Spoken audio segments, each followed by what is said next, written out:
Is it not? This is the working. This is the working. Mine's is working. Aye, yours is working. Aye, Right. mine's is. Can you hear me? Mine's is all right. That's quite low. Aye. Aye, I can hear you. Aye. Is that louder for you? Look, the camera's been kicked to the side or not. They've fucking kicked the camera. Is this the first frame or are they still playing practice? First frame, mate. Aye. Aye. It's getting a bit rowdy in here. Yeah. They all need to get out the road because everything's all twisted. See if you can hear both of us. Aye, it's getting a bit carnage in here. Can you hear us? Guys, if you are watching, I know there's nobody actually on viewing yet, but just tilt your head to the side, it should be okay. Can you hear me? Really? Young hearts run free. I wish you had a camera face. We're alright now, mate, there's nobody viewing. Oh, that's enough? No. Oh, fuck's sake. I thought you were watching it. Yes, I was. Go on, Simon. That's alright, that's alright. That's better. It's still slight, but it's alright. I know. Craig's cameras are taking a bit of a hiding today. It's absolute carnage in here. Something that Paul might need to look at in the future because it's very expensive equipment. It's okay hiring someone to come and do a job, but equipment costs thousands and thousands of pounds and needs to be looked after, and it's absolute carnage in here. Well,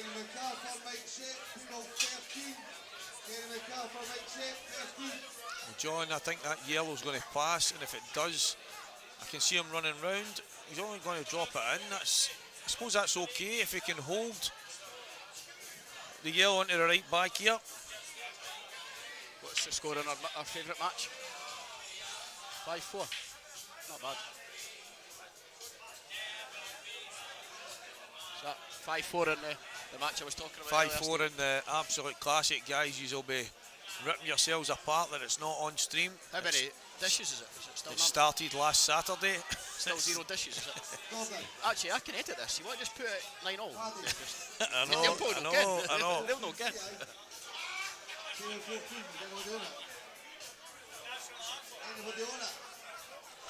I actually think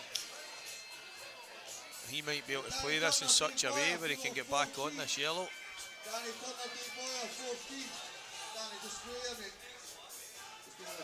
I can't see that. Sounds like Alan McCoyster, the commentary. Oh, mate, my eyes are painted on, honestly. I'm not out there.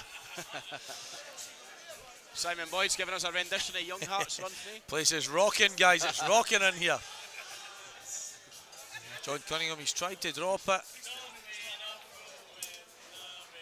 Well, Ryan Davey comes to the table. We all know about Rydell. Absolute class act. So what's your score prediction this time? I'm going to go 10-4 to Ryan Davey. 10-4. I think John's good, but he's not feeling it for yesterday, and I think that might be the killer here because Ryan is stone cold. I'll go 10-5. John Ward. 10-5. Stephen Gillis. And Scott Gillespie. I think it'll be close in the middle and then Ryan Davey. I think if John's no on it to 6 o'clock this morning and out partying, it's a bit closer, but the last wee while Ryan's been playing absolutely frightening, so you can see here he's going to need 5 minutes right enough to get used to the tables. Ryan, the same as myself, is very used to using the blue cloth through in Glasgow, the 861. Is that white? No. Good use of the knuckle.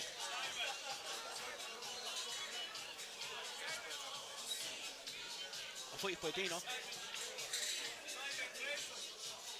Oh, looking like Ryan will go 1-0 up here. Small error from John. Ryan goes 1-0 up. Hopefully it's a bit closer than the last game we witnessed. Yep. John Cunningham's a very good player, guys. He's just feeling a little bit worse for wear today. Well, what time is it now? 7:15 in the evening, and he said he's hungover still. So, yeah. I think his hangover's only just kicked in. What's that? Live, guys. Scottish Q Sports live streaming. Thanks to our sponsors, Premium Qs. Premium Qs, Edinburgh Open, Jigsaw Joiners. And also What does that say? The riffraff from Edinburgh that all donated to the The tournament? Shandon Snooker and Pool Hall were in. Big building, guys. And it It's is bouncing. absolute carnage in here now. Sponsors another one, corner pocket. That looks dry from Ryan. John SML 5, Mikey Dean 4. I'll keep you updated with that when the frame E goes up. Couriers, thanks for the sponsorship. Who's David Kinnear playing? David Kinnear's playing, is it John Ward? Something like that. Ah, he's rotten.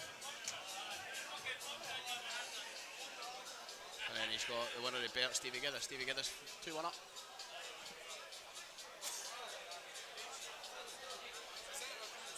Aye. Started about 10 to 5. 5-4. You think Ryan Davies a contender to win this, Stevie? Definitely. Really? Definitely. Well, he's sober. I mean, you've seen the state of Sheffy, Mars, Boyle, they're all bevied, so. The way he's been playing the last while, he's definitely in the mix. He'll take a bit of beating, that's for sure. Yeah. Oh, actually, I've played him once on the stream. He beat me 5-4. I had a bounce out to beat him. Gutted. Well, no, it was 6-5. It was in the IM. Well, he lost in a final at IM last year. I think that was the one he beat me in. Cubesy beat him up in Dundee in the final.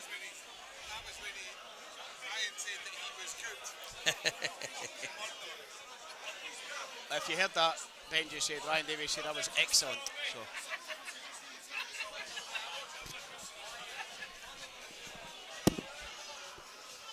Well, John taking on these yellows here. John got a chance, yeah. Is it still open or is Ah, it? it's from Ryan's break. Would you be going yells? No, I think I'd have went reds there. Yeah, so would I think. I think he was on the red into the right middle and he could have come down for his bad red straight away, but You see things differently, John. he's going to have to play the offset plant here. Is he going to try and screw onto this one right away? He's missed it. That hangover's kicking in now, I think.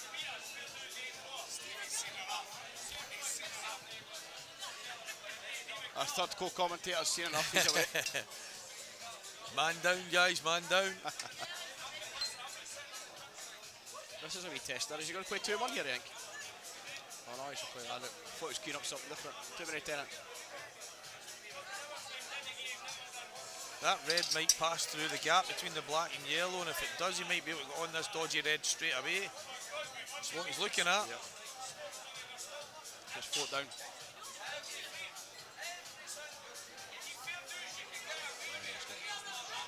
Because it's a new cloth, the flies in down the rail as well, so it's not as difficult as it would have been a couple of weeks ago with the old cloth. Or even some of the outer tables as well.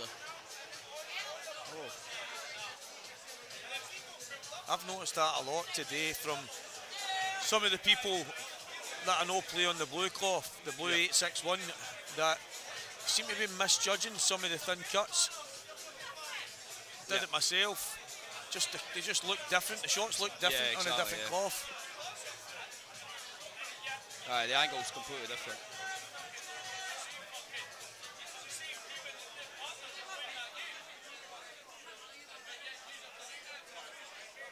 John just tying this frame up. Ryan won't mind that too much. He likes that type again. Just been informed that it's 5-all in the Mikey Dean John SML, and they're taking a timeout to go for a cigarette. A timeout. Guys, if you're honest, if you could see it on the stream, You would have turned off by now. I have witnessed some of the most relaxed pool in my life. From Mr. John SML. If he could have a cigar in his hand, I think he would.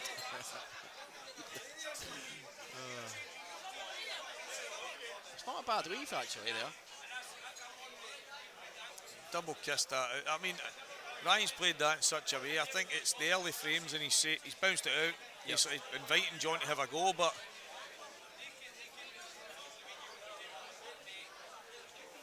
Containing safety, I guess. He's left a hard clip in the right middle or the left middle.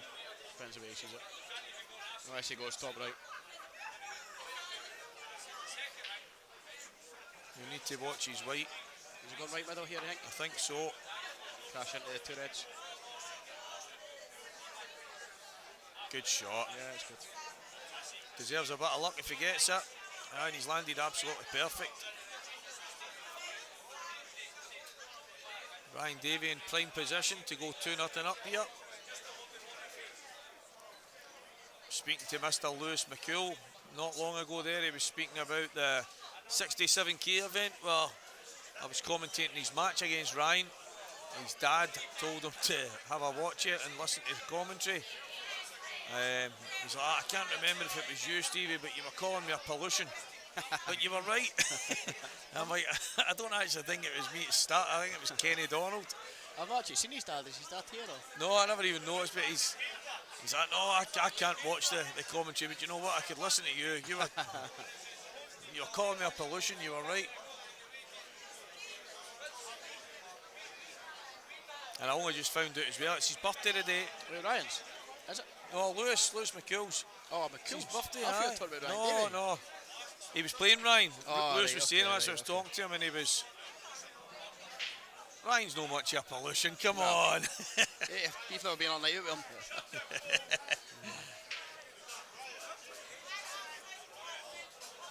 So 2-0, and on the other stream table it's 2-0, Stephen Geddes and Bert McAdam. Bert McAdam gets one back.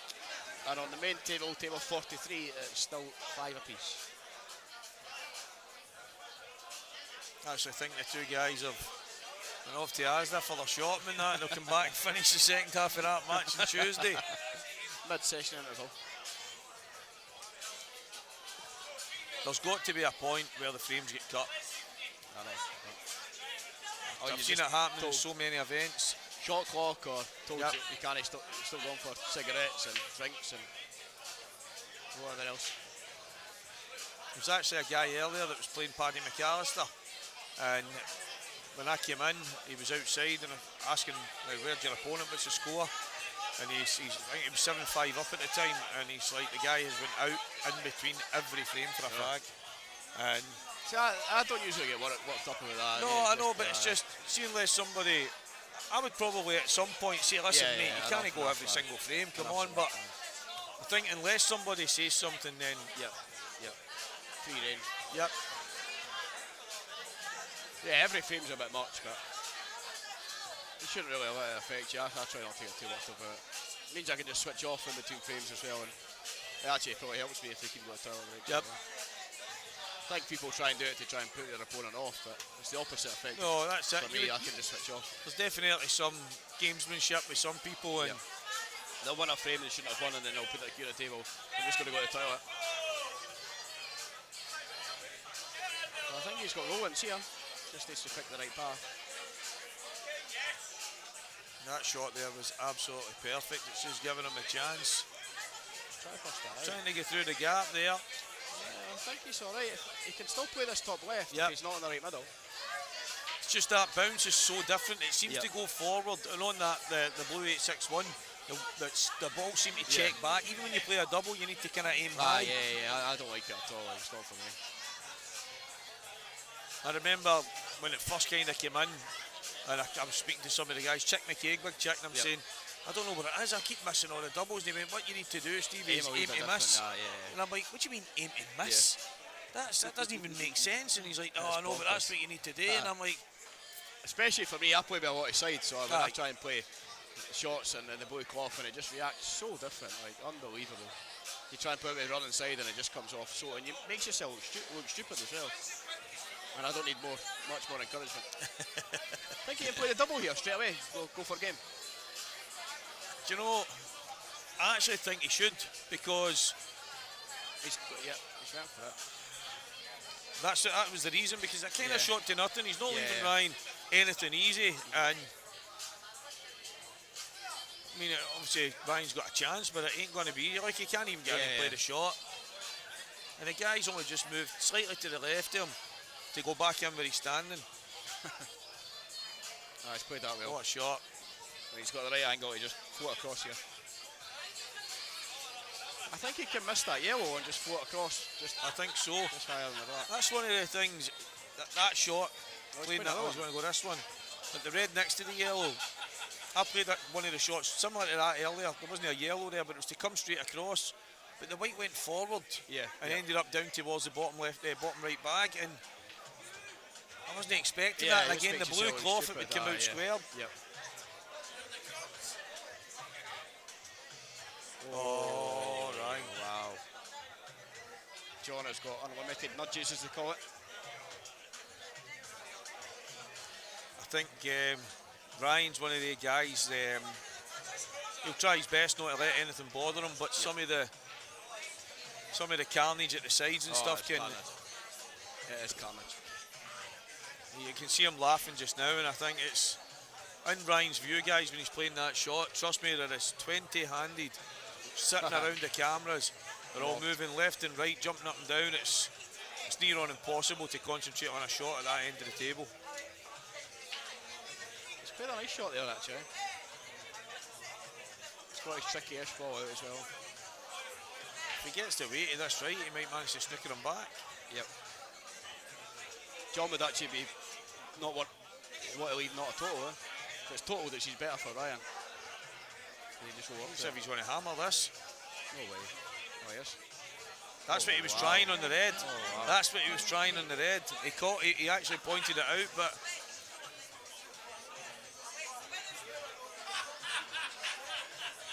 to even see that shot is ridiculous. Never mind try it.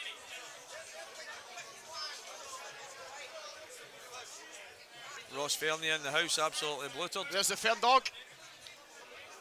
What's the score? He must be pumping Ferry, is it? Fine, 4-1. I would actually get this yellow out that's closest to the black and just try and dolly that out a little bit. Bert McAdam 3-2 up on the other table, guys. The other stream table, if anyone's watching. Very good player, Bert. Yeah, I would have played, if his first free shot, I would have got rid of that yellow that's closest to the black. It's probably the trickiest one out of the lot. I mean, you should still take them away, but... No, that's it. I mean, he is going to have to... You don't want to be leaving that plant to last. Yeah, exactly, I know. I mean, he can go for it now. Yeah, he can probably get down right now and get it out of the way. Did you win, Boyle? Did you win? Did you win, Boyle? Oh, Mr. Matt Gone. Boyle and his new beard day. Gone. He's absolutely blotto. I tell you guys, Mad Dog 2020 does not agree with him. Just to be updated, it's still 5-all on table 43. And I think the players have now approached the table, so they're back on their mid-session interval. There's Paddy McAllister in the house. Last night,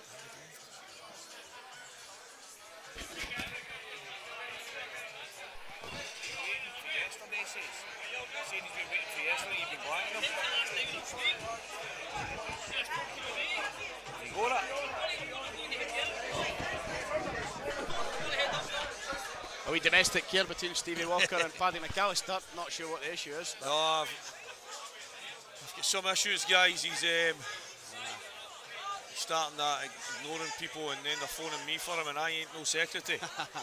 He's got two phones, that's all. It always makes me dubious. You want to see one of them, honestly, it would actually survive a nuclear holocaust, man. It is absolute solid, this phone. If you threw it, it would bounce up.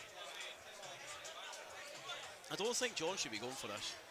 No, I mean, just Trickle up bounce it. it out, put it right in the top. That's exactly it. Could get it off you. I know, I was just thinking that.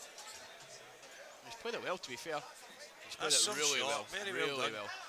Yep.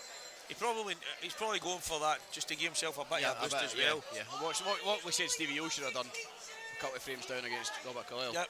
Just give yourself a wee booster. That's it. Sometimes you need to just get down swinging. Yep. Had a couple of frames against Paul earlier, and certain things weren't going my way. A roll off a few, but I seemed to the next frame smash them open and take away a really good finish. And it was it just. I every missed now a and again couple of you blacks need to- against Scott Dunbar to win a frame. Next same frame, I would reverse this or take away a finish. Just you're angry, but you're controlled anger, you know. I actually said the exact words to Paul. Yep. I took a monster in the black. I've nailed. I'm in the bottom corner pocket, cut it into the top right bag. It was some black, and I says to him, I went, that was a Just finish in anger. Yeah. Literally, it was just. Yep.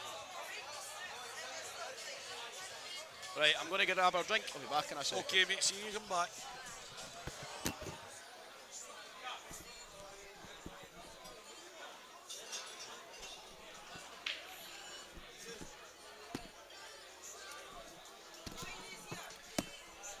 Guys, I'm about to be joined by the main man, Lewis McCool himself. Birthday boy too. Birthday boy as well. And I've just said that. A massive happy birthday, 43 today. And he's stone drunk. So how are you, mate? Celebrating? No, as mate, just had a good night, but played my match there and How did it go? we'll be 10-9, non-existent as usual, break shite, but On to the next one, mate. actually this is the Jazza before the match. Any chance let me win on my birthday now? I think it was my first match and I thinking it was a tap-in, but no. On to the next tournament, mate. There's always another one round the corner. The pollution will always work. He's proved me right as well, guys. He's come in. No, he's absolutely flying. He's enjoying his birthday. Here's one of the favourites right here, Ryan Davey, class act. Yep. Absolutely brilliant player. Well, that was Stevie Slater just said there. Do you think Ryan's got a chance? And he's in the mix. Ryan Davey has got a chance in every single tournament he enters. He's that class. See, the thing is, he's been caught out in a few shots with, obviously, Ryan's through Glasgow as well, playing in the blue 8-6-1 almost every day, and it's catching him out. But what I don't, honestly, Stevie, what I don't get with Ryan is why he doesn't play in the Ultimate or something like that, because I truly believe he's that good. no, Yeah, I mean, he really is. I don't know if it's his work ethic or like his work schedule or whatever it is, but I mean, the man's class. It's phenomenal. He is one of the best players I've ever played. I think I played him in Blackpool, and he come off in his interview after it. He's like, he takes his time, and like, I'm quite quick or whatever, stuff like that, but that's Ryan's game. But he's efficient, he's class at what he no, does. that's it. He's a great guy off the table, love him to bits, but I mean, on the table, I mean, he's a class act. Do you know, like, if you've been in his area, why I've known Ryan since he was about 14, and he currently plays in my Tuesday pool team. He only stays 5 minutes for me. We actually practice every now and again. Is there a reason that he doesn't play in the IP or the Ultimate? Like, No, I that? Because to be honest with you, I don't understand it, because I rate him that high. He is that good. For me, he's an Ultimate pool professional. No, definitely. Definitely. There's no ifs or buts about it. He's absolutely brilliant. Definitely. There was a tournament a wee while back, and people were talking about the pros and stuff that were in it. And I mentioned Ryan. I says, listen, he's as good as anybody. That's as simple as that. And they're like, but is he a pro? And I'm like, please forget that word, because Ryan is as good as anybody 100%. In that tournament. And I think there was a wee while there where he kind of fell out with the game for a bit. He really didn't play pool for a while.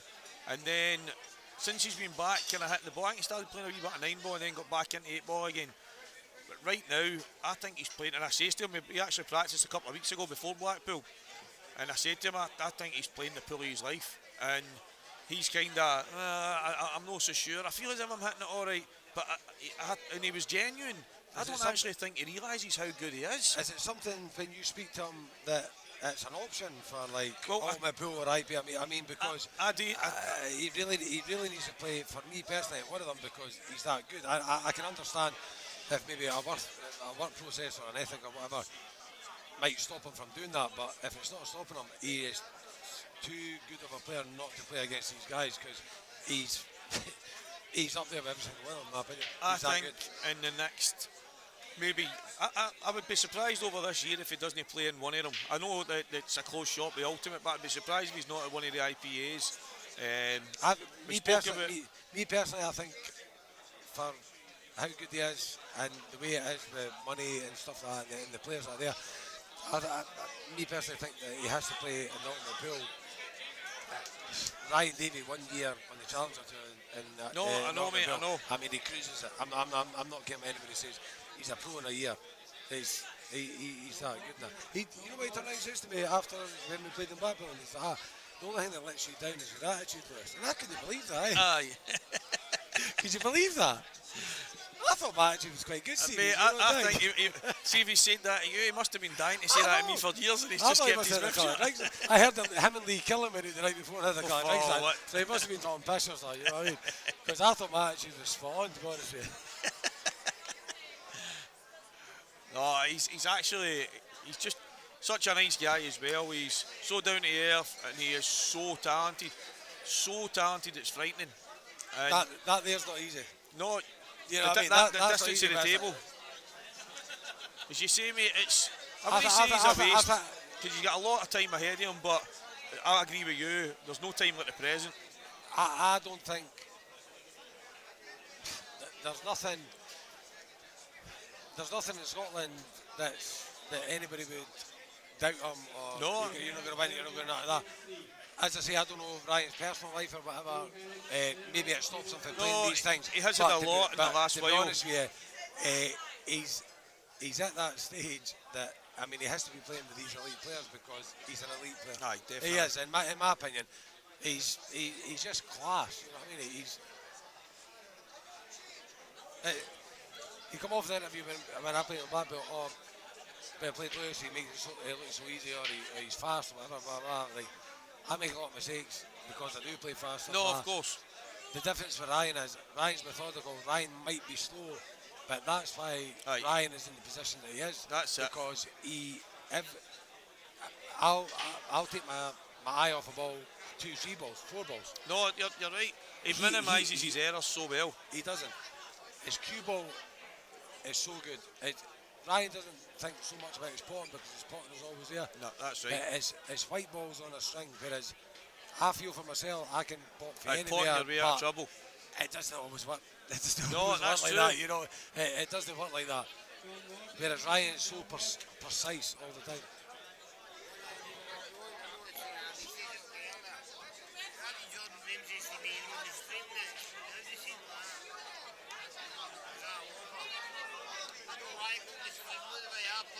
Jim, I've been enjoying Jim Stephen here. Jim, what's happening? Not happy. Jim's not happy.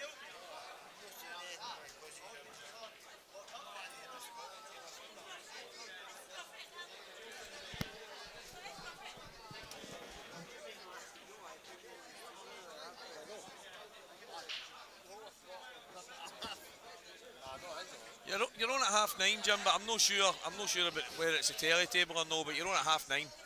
It might be a bit earlier because of the games are ahead, so. I meant to say to you earlier, Stevie. Yeah, young Paddy was telling me had a wee bet or something back there. I just done it a couple of times now. Sorry about the language. Sorry about the language, guys. It's kind of like backtracked or something. Betting or something, like he's betting against me. Oh, there's Paddy there, sorry. Paddy, what was the bet you've had against me a few times in that? Are you up? Sorry, Steve. Sorry, I can't hear him. Stevie can't hear him here now. You're Paddy, he's a nice boy. Oh, he's very dovey when it comes to betting. I know about pal, but it's my birthday and I'm an alcoholic and I'm fucking enjoying myself. I'm not close. I'm not far away from this thing here. Well, here we go. Ryan going to go 4-1 up to it. This finish absolutely phenomenal. So anyway, Stevie, right, and I love you to myself, very good man. How old are you without this? I am 42, mate. 43 in August. Stabbing the thought, Born 1980. Stabbing the bracelet or that? So for anybody out there that says I had a hell of a hard paper on chairs. I was wanting you to say that you're older than me, to be honest with you. But I didn't think you were that older. But Aye, one of the guys. It was grey, very young, mate, and bald by 19. It was one of the things. Into something away from what was the new. I come through with Chris Ferry and that, and I've known you for a lot of years, Stevie, and love you to bits. One of the nice boys that I met. Appreciated, mate. But one of the things we were talking about with Chris and that is, I would honestly say, not just because I'm sitting here with you now, but you're the most improved player and the last year of the dedication you put into the pool. I mean, you've been absolutely class. Cheers, mate. Like, and that's just my opinion. Like, I know. You have put the effort in and the time, and it's been shown, and you've reaped the benefits from that. Man, and it has. No, I know. You know what I mean? I think I always felt I was no bad and I could compete with most. But see, the problem is in my head, I would lose 1 or 2 frames in a race to 6. And be thinking about them for the rest of the match. Next thing it's 6-0, cheers mate, and I'm away up the road, and it was over and over. And things were just, it wasn't even, the opponents weren't beating me. I would have let things get to you. No, exactly. I would have lose my temper seeing with that. See if you take a leaf from my beak and just stay calm and don't let it get to you. You know what I mean? Well, it's a wee former, dude. That's actually been one of the biggest things where at the start of the last year, my battle was, right, just do what you can do on the table, but let's work on leaving it be. If things aren't going your way, if somebody's getting lucky or all these different things, just leave it, just get on with it and go to the toilet, splash a water in your face and that's made a massive difference and obviously putting the time in and feeling a wee bit sharper. I mean, you're spot on. I mean, I played Snooker all my days and then back to the pool and stuff like that.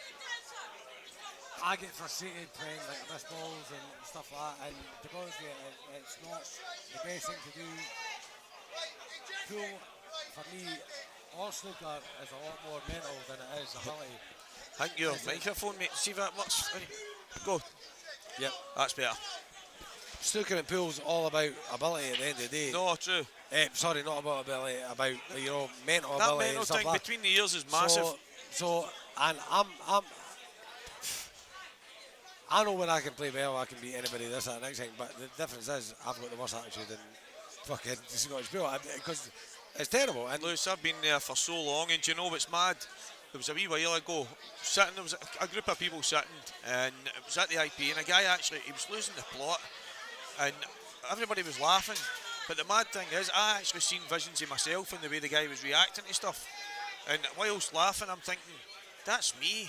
That's me. Yeah. So I'm the guy that's getting laughed at, and it's not actually funny when you're. So, and then I was playing a professional, John Mackay, he's in the IPA, and I've beat him 7-3. He actually flung his break cue off a wall, and he was losing the plot. And the only thing I had in my mind was punish him. And I did. But again, then when I was away into the hotel room, and I'm going, again, that's me. If I'm reacting like that, the guys my opponents are saying the same thing, and they kind of open my eyes a wee bit. I do it a lot of the time, and it's in front of your opponent. It's 100%. You're just putting the bat towards them. Of course it is. Definitely. But it is hard when you know what you can do, and it's how you bottle up and stuff like that. And the mental side of the game is massive, because if you can just, I know it sounds easy, but if you miss a ball or whatever, this, that, next thing, doesn't matter how much talent you got, if you can just forget about it and move on. Problem with me is, I can't, and that can affect me for maybe 3-4 frames. Do you know? But you know what I mean? And it's quite one of the best persons I've ever seen. But they can lose his temper so much, but it can actually. It drives them on. It drives them as Gavin Robinson. I've seen Gav lose the plot so much, it's unbelievable, during a match, but actually that is what he needs to spin his hell on, and he turns it round, and that gives him that buzz, and he can just rattle off 8, 9, 10 frames. Well, I played Gav in the Saltire, and it was, honestly mate, I was playing the pool in my life. Some of the result, I mean, I played great that full weekend, but he's beat me in the last 16, 7-5, and there was 3 dishes he took in the middle of the match that were unbelievable. Every one I'm thinking, I'm getting back to the table here, and that was the difference in the match. And as you say, all it takes is that quick fire 1, 2, 3, and all of a sudden it looks bad sometimes when you go, like, if you punch the table or hit the table, or you're slumping in your seat, or you look stupid. You do, of course. But sometimes with people, it's like you need to kind of G yourself up to give yourself. It looks stupid if you lose, because it looks like you're maybe a bad loser or stuff like that. When I do it, and to be honest with you, I know I'm like probably in Scotland the worst at it. I'm probably the worst at it, but it's not a disrespect against my opponent. No, It's an annoyance with myself. Definitely. And I just do it to try and G myself because I know what I can do. But it looks stupid when you do it and you don't win. But people will say you need to G yourself up when. See, I've started going to the toilet, splash of water, and in the toilets I'm, come on. What?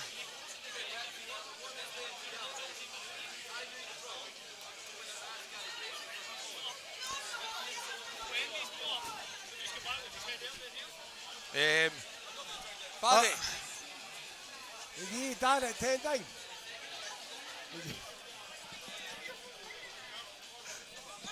I've done it 10 times.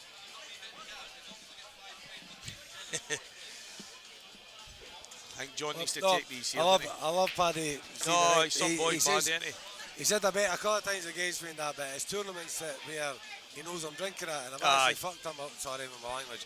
I've actually done him a few times in that. So Yeah, I was talking earlier I think I've done him in Blackpool. He had a three-way, and he had John Owen to beat me. And to be honest with you, John Was that a decider, that match? It was a decider. And to be honest with you, John is one of the nice boys I've ever met in my life, and he's a class act. And he dry broke a decider. I actually rode my luck in it. John should have won, to be honest with you, if I say it. But it's Paddy and John, and he already won his 2 games of that. I never knew this actually to the day because he said John to win. Obviously I've done him a few quid in that.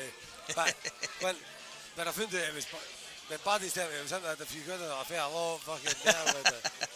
Oh, it's not dropping. No, I know. Mate, I think it's a lot of pressure for these guys coming up against top players.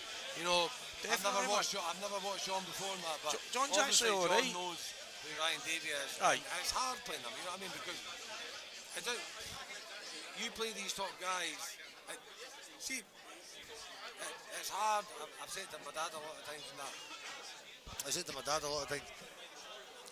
I tend, when I'm playing players that I'm not saying no good or anything like that, everybody's a good player. Scotland, I've got one of the best breed of players.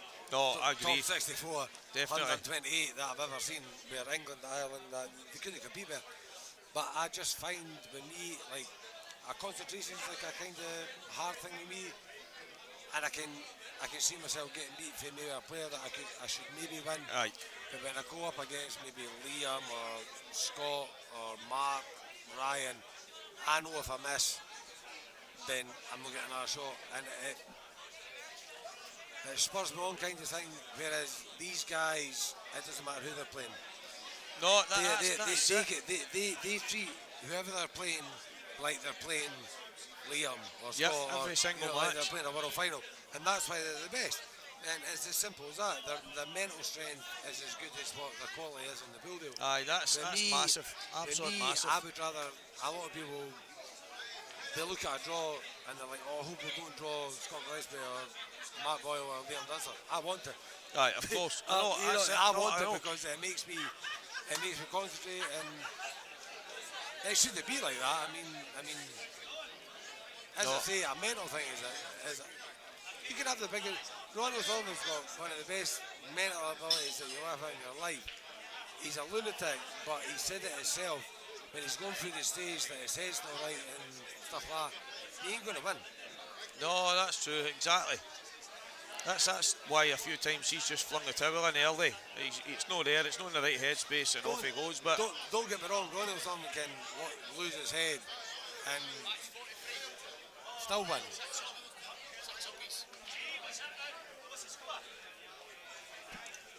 Ronald Sullivan could lose his head and still win games of snooker. That's it. He's a different breed.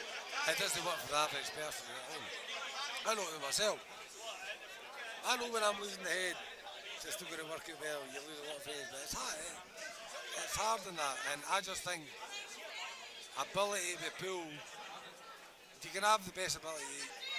You're never going to win as many tournaments with loads of ability to pull and not have a good attitude. No, it's massive. What will the people that are mentally strong and not let things bother you?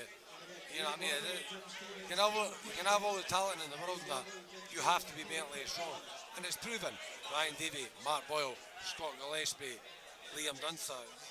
You know what I mean? They don't let anything bother them. That's it. And that's why these guys are there constant doing what they do, because, you know what I mean?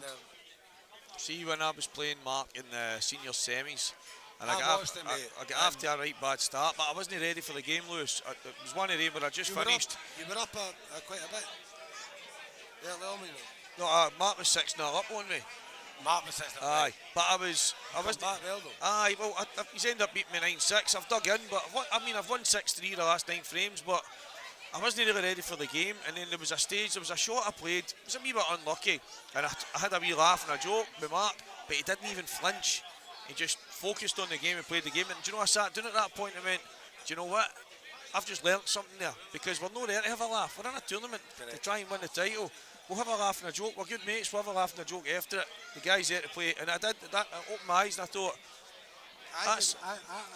that focus is something that. Me personally, I think it's so hard playing these guys, like as it is.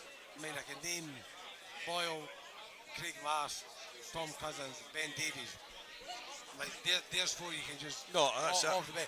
Their breaks are unbelievable. And they're absolutely class at playing pool without their break. No, that's it. And they don't miss much as it is, but you're playing these guys, and to try and compete with these guys, the majority of the time when they're break dishing all the time. So you can't miss a ball against these guys. It's hard. Ben, and Boyle, for me, to be honest with you, has got the best break. Yeah, I agree. I practice with Mark a lot of times as well, and we play in his man cave and that. And I know a lot of people have said it before, but I truly don't understand how that man can hit that part from the side. Aye, so the side, it's hard, I know. Keep the white on the table. You know what I mean? It's incredible.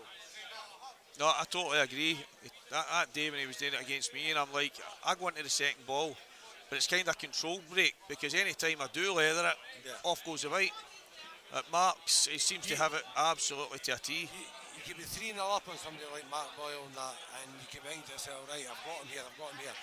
One dry break against him. Yep. He dishes, and you know what I mean? No, that's exactly that. Ben Davies at the IPA. Ben Davies got one of the best players I've seen. 5 each. As well. 5 each well, and I've played phenomenal. And he breaks in dishes to go 6-5 up, and I'm over the balls and I'm going, please open for me, please open. I've not missed a ball. I broke them, and I swear this is the greatest break I've ever had in my life. But nothing went. And you know, the finish Ben took, this is God's honest truth, not a single white ball hit the cushion. He just went jab, unlucky Stevie.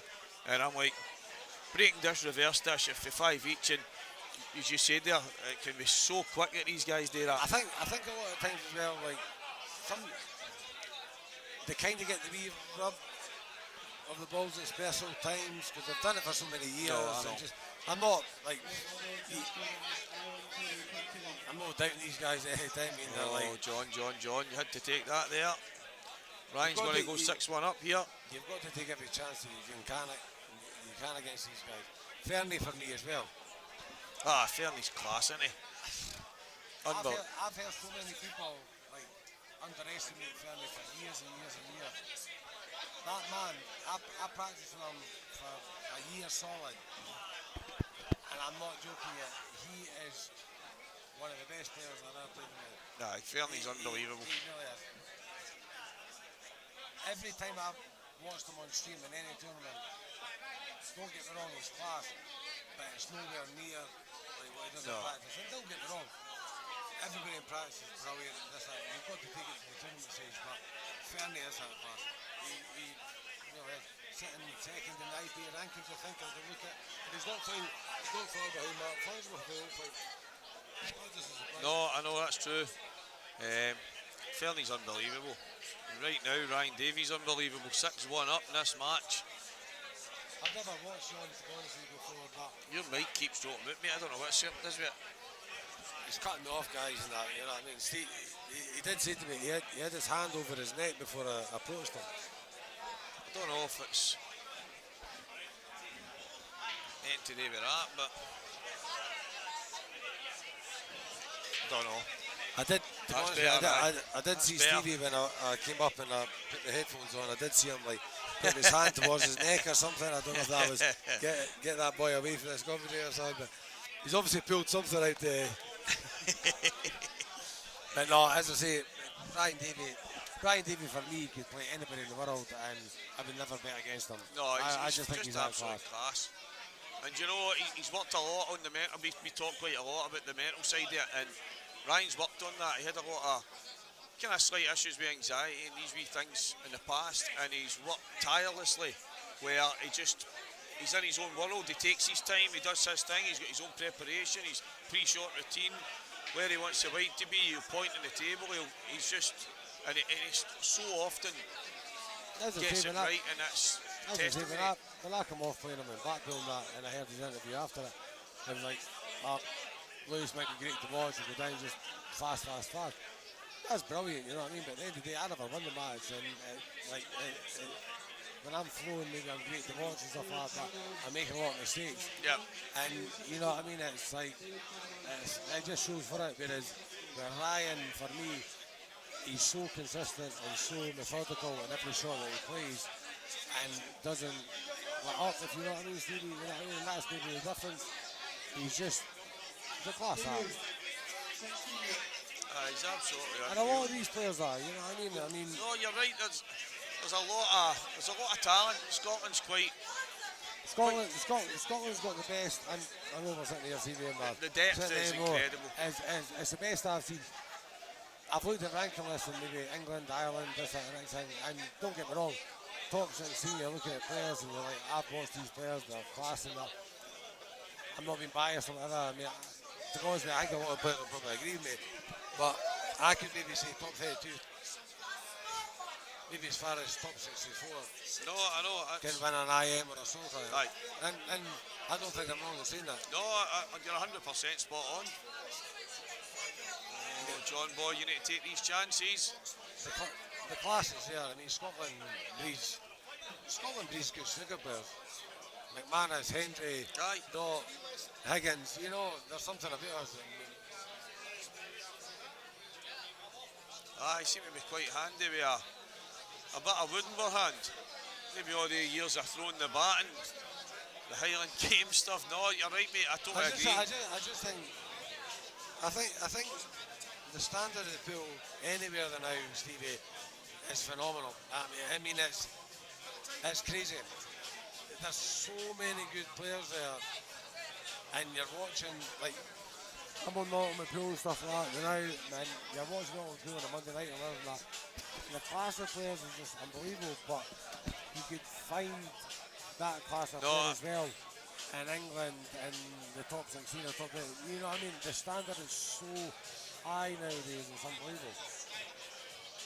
But that's what makes it interesting. That's what people turn up the tournaments for, is for that challenge. 7-6 in the classic match. Anybody could beat anybody on their day, to be honest with you. No, that's it. The standard's just so good now. The talent, and it's not that. Some of the youngsters that are just getting better and better and better. Phenomenal.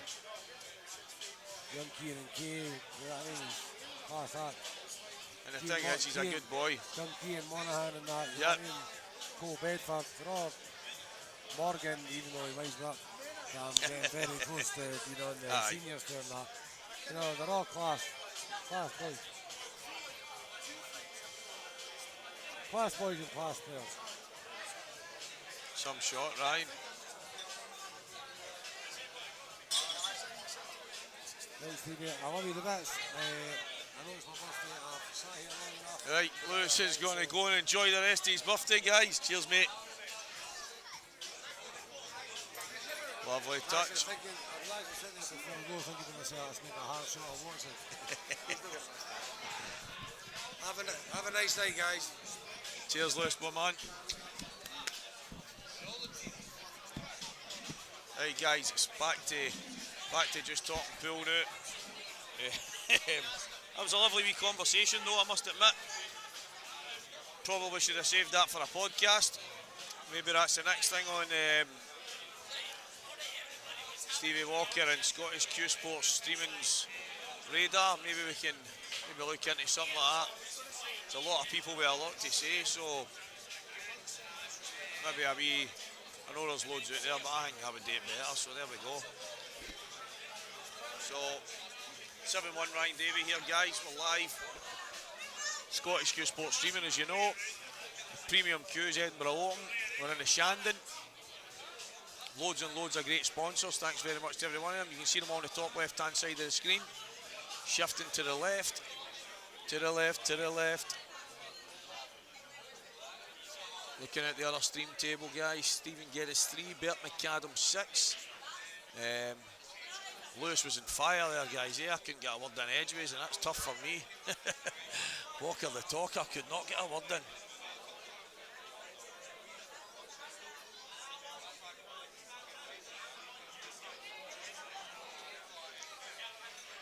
So John at the table here, he's going to go yellows. He's right up against it, 7-1 down. I don't think he's going to mess about. These yellows are there for the taking. The reds aren't great, so for anyone that's just tuning in, he's missed a long conversation drifting in and out with Lewis McCool. It's his birthday today, so he's got an excuse. What a player, cracking guy. So Lewis coming in for a chat is absolutely no issues at all with me. Enjoyed it. As I say, maybe need to get a better chat. Get some podcast set up, eh? Super Ali. Ali McCoy's from Wish Podcast. Sounds good, guys, sounds good. Well, John Cunningham is right up against it here, guys. He's had chances, they've been good chances. But right now, I think if he just needs to, a little bit of side here, just take him towards the reds on the right-hand cushion. Oh, John Boy, John Boy, John Boy. It's okay, it's not a foul, but he's pulled out of that shot. I think he would have been okay. I think he'd have been going towards the reds, but Ryan's left it. He's left it, and I think there's a slight angle here as well. So John's going to have a chance. Just needs to make sure he runs through. Doesn't want to come back towards the two reds. It'll be far too thin a cut. And he is going towards the reds, but it's not too bad. It's not too bad. He's got a shot. Getting on the black here is not going to be easy.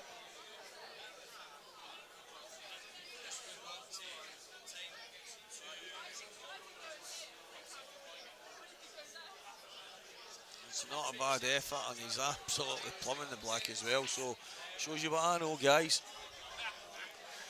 Shows you what I know. However,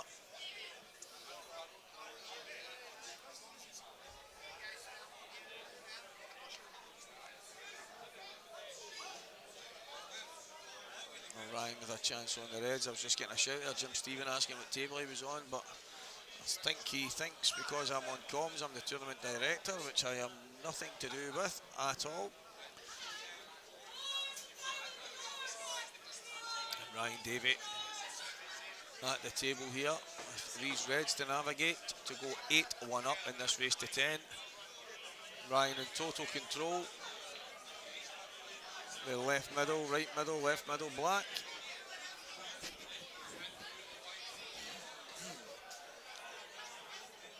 Excuse me. So Ryan Davey for an 8-1 lead. And anyone that knows John will know he's a decent player. He's just not fired at all here.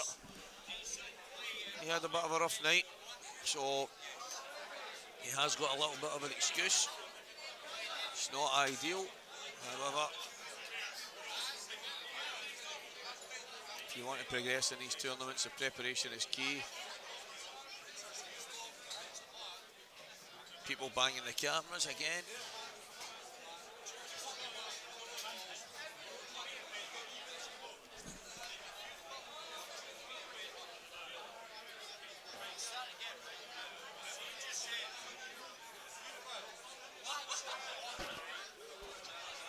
Absolute carnage in here, guys, honestly. Banging against the cameras, knocking them over. then claiming it wasn't them. It's, I think Paul will need to look into a bit more organisation around about the stream table for future. I know he likes that table for the stream, but it really isn't ideal. It's absolute crazy around about the cameras. Well, Ryan David to break here, 8-1 up. Just to let everybody know, it's Luke if you're birthday today. He wants everybody to know. He wants everybody to say I'm happy birthday. So we're no money, but happy birthday anyway, pal.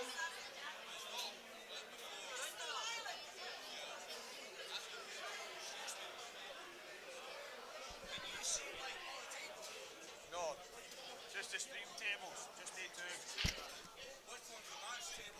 That one over there, table 1, and that one there, table 20. Yep, they're all on, they're all on the scores, but it's only 2 that's on TV. Yep. No, every game's a match. Tomorrow night, the final. Will be, yep.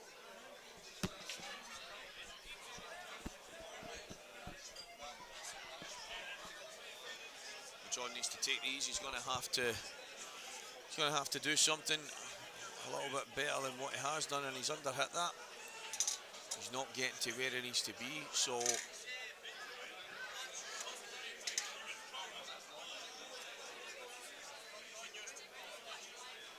again he's going to be up against it, and the Reds are actually sitting in a pretty good position, so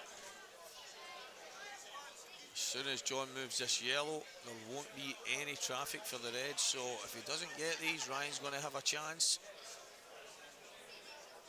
And that's the first part of it done. He's got that tough yellow that he was on. He's going to have to start edging towards getting this finished. He's maybe going to have to get into the black here. If he does and lands perfect. This is a massive shot in the landscape for John, and these are the ones he's missing. Unfortunately for John, it's just not been his night so far.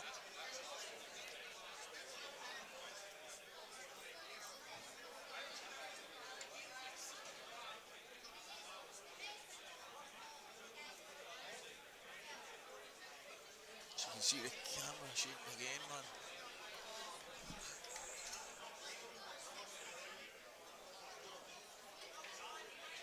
Ryan can just sneak this inside.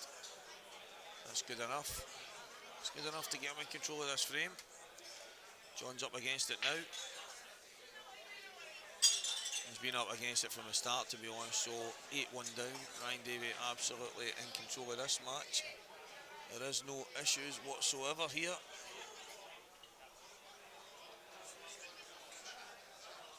He's just comfortable.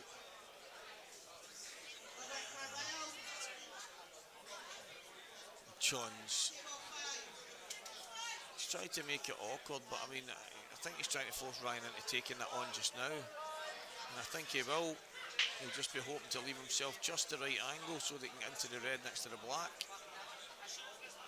Or play an even better shot. Very, very ruthless from Ryan.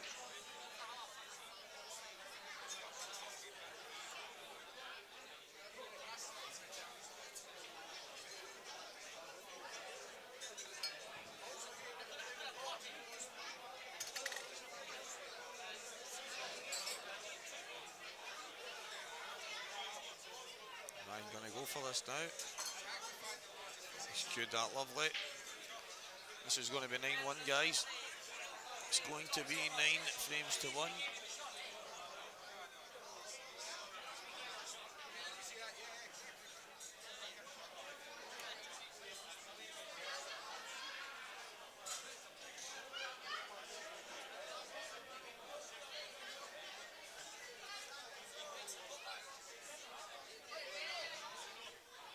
Decided to check up there to take the red into the right middle, but he's just underhit it.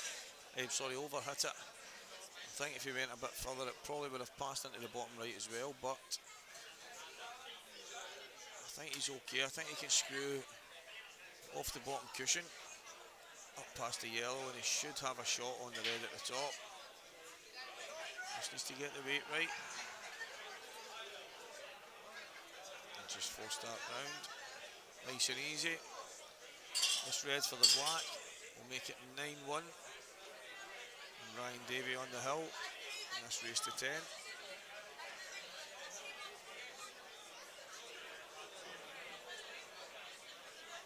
Just like that, this match is almost over, guys. On the other stream table, Stephen Geddes 3, Bert McAdams 7. That's quite a match. John's had a lot of chances here. He'll be kicking himself. He should have took at least one or two more of them.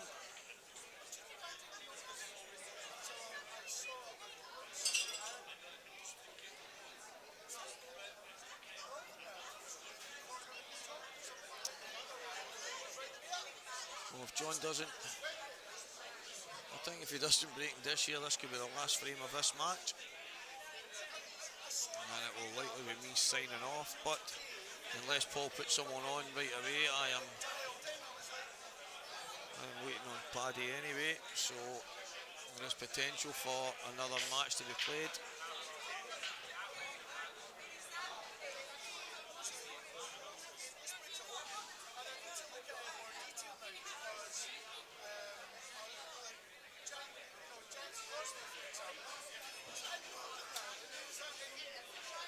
Ryan will have a chance here on these.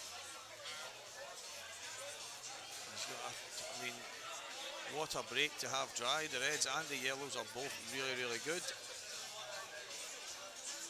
I really don't know what I would be taking here. Possibly the reds. Take the red into the bottom left and then work his way up, and then the one to the bottom right for the black.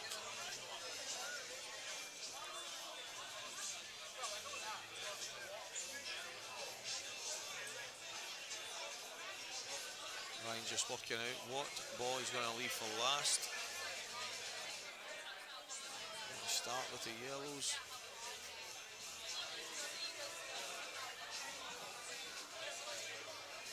It's not what he was intending, but he's got a nice flick there. He's going to have to maybe be tempted to go up the table just now and leave the yellow at the bottom left for the black. That's exactly what he's going to do.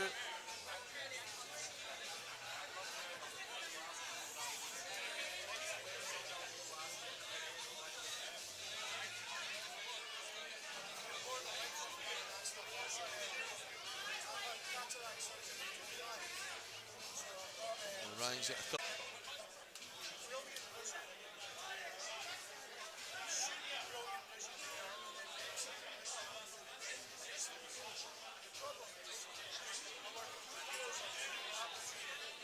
I think he can just drop through here and play the black into the opposite right bag. That's exactly what he's done, so this match is going to come to an end. It's going to be 10-1 Ryan Davey. I don't think there's any doubt that Ryan will nail this black, so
Testing, 1, 2, testing.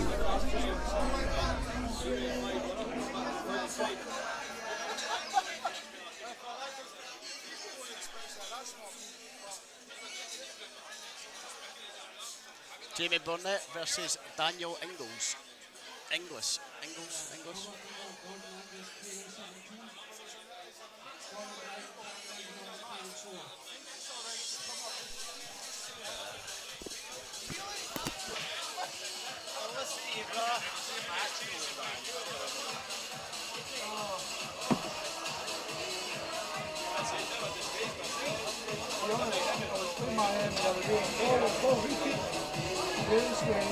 I lost interest again. First time Paddy and Philip came over and was standing talking. It was grating on my nerves. And I couldn't say anything because I wouldn't, because they're perfectly intelligent. It was grating on my nerves. And it's the same the other earlier, what I was saying earlier. Paddy comes up and starts talking about, I can't remember, some writer. And I'm thinking, do you want to go and fucking talk somewhere else? Well, they're perfectly entitled. I know. I wouldn't say anything, of course.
Aye. Over! Get the fucking way!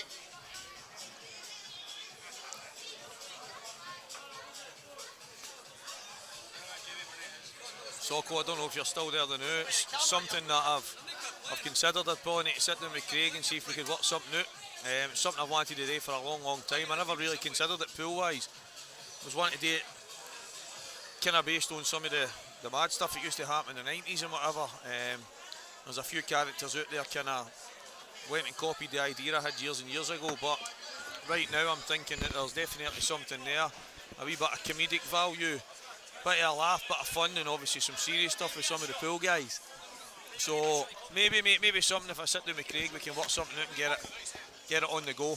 That would be amazing. The equipment's there, we just need to get the time and just need to get the people. You've heard the open goal, guys. We're going to call it the in-off. Welcome to It's In-Off. It's In-Off with Mad Walker. tonight on the show we've got Socko and Gary Robertson going absolute mental.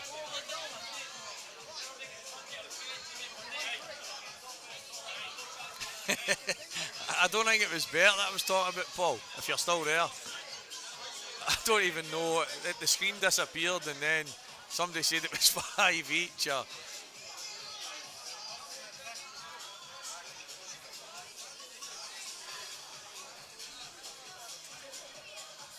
I know it looks as if I'm retiring from playing pool. For anybody that's watching, I don't want to, but I might. The only thing I need, guys, is a pay rise when I'm doing this stuff. Chin half chief, there we go. Chin half chief with Walker. First on the show, the inventor of chin half chief. Chin half chief. Aye, that sounds quite good actually, John Joe. I like that. Who can we get as the first guest? We need to get somebody good, don't we? Somebody mad. Somebody mad. We need John Joe with subtitles, and who else can we get? Marshy. Marshy's half his nut, man. Marshy's having the time of his life right now. I see, big man's absolutely loving it.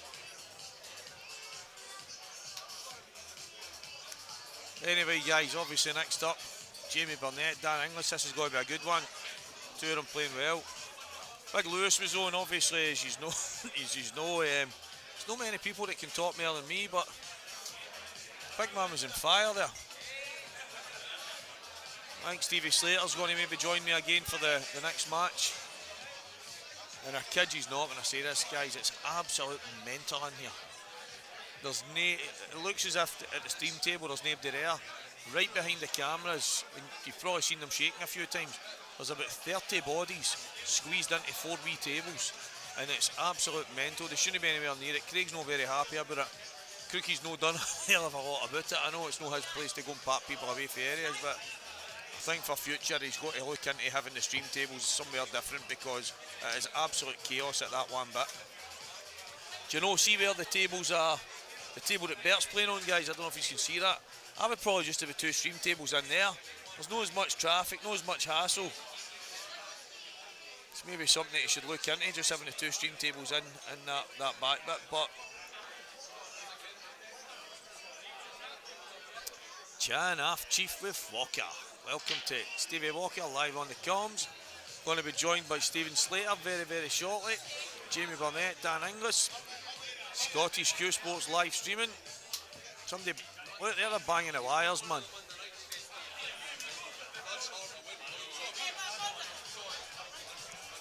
Got it back again, guys, but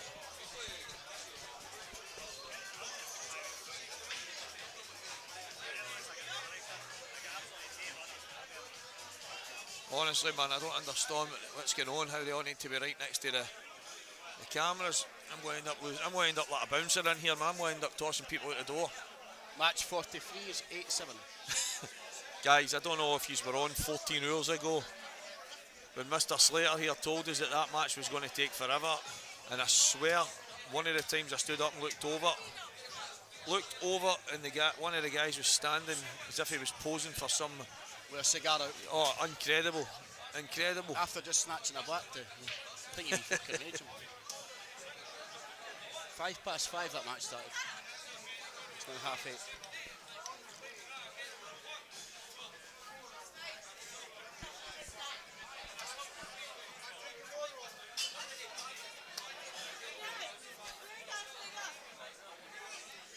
Socko, I swear it's taking a lot not to go and whoa! Oh my word. Everything just about went there. That was almost everything. Just had all the screens knocked out there. Literally everything. Watch out, just place is full of absolute zoomers. Absolute zoomers, guys. That was a close call, by the way. Yep. Well, Craig Stuff nearly get wrecked there. That was a close call. Wow, man. Welcome to the Shandon. Yep. She's back with it. She's back again.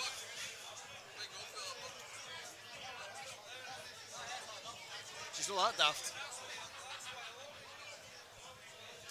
Score predictions here, Stevie?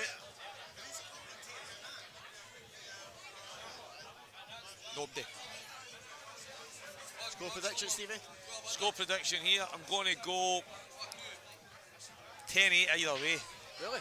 Yep. Dan that good, is he? I think Dan's really good, aye. Really? I don't actually know who it is. I think Jamie's slight favourite, don't get me wrong, but Dan can play, aye. Really can play. Okay, I'll take Jamie then, you take Dan. Right.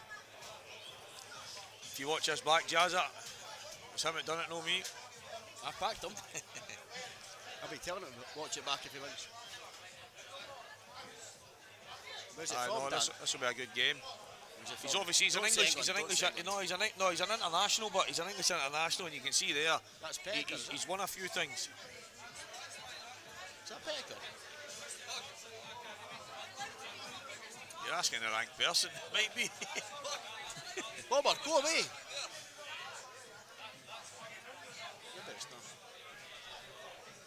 It looks like an SPA medal though. Socko, I'm not joking, mate. The lassies just came bouncing out like I don't know, like a train wreck. Aye. I mean, she's kicking everyone who goes past, wants to speak to everyone. It's one of them where if you assume that she's on something, you're assuming correctly. Jaw's gone like a salmon and she's just nearly knocked every one of Craig's streams all over into next week, honestly, frightening. And then she gets full of attitude. We maybe should have put someone else there over there. Aye. Just back over to watch it. Mate. She's knocked on it. Aye, mate, she's... No. No, this... What was that? This almost went. Oh, this almost went. Oh, this almost went. No, mate. This.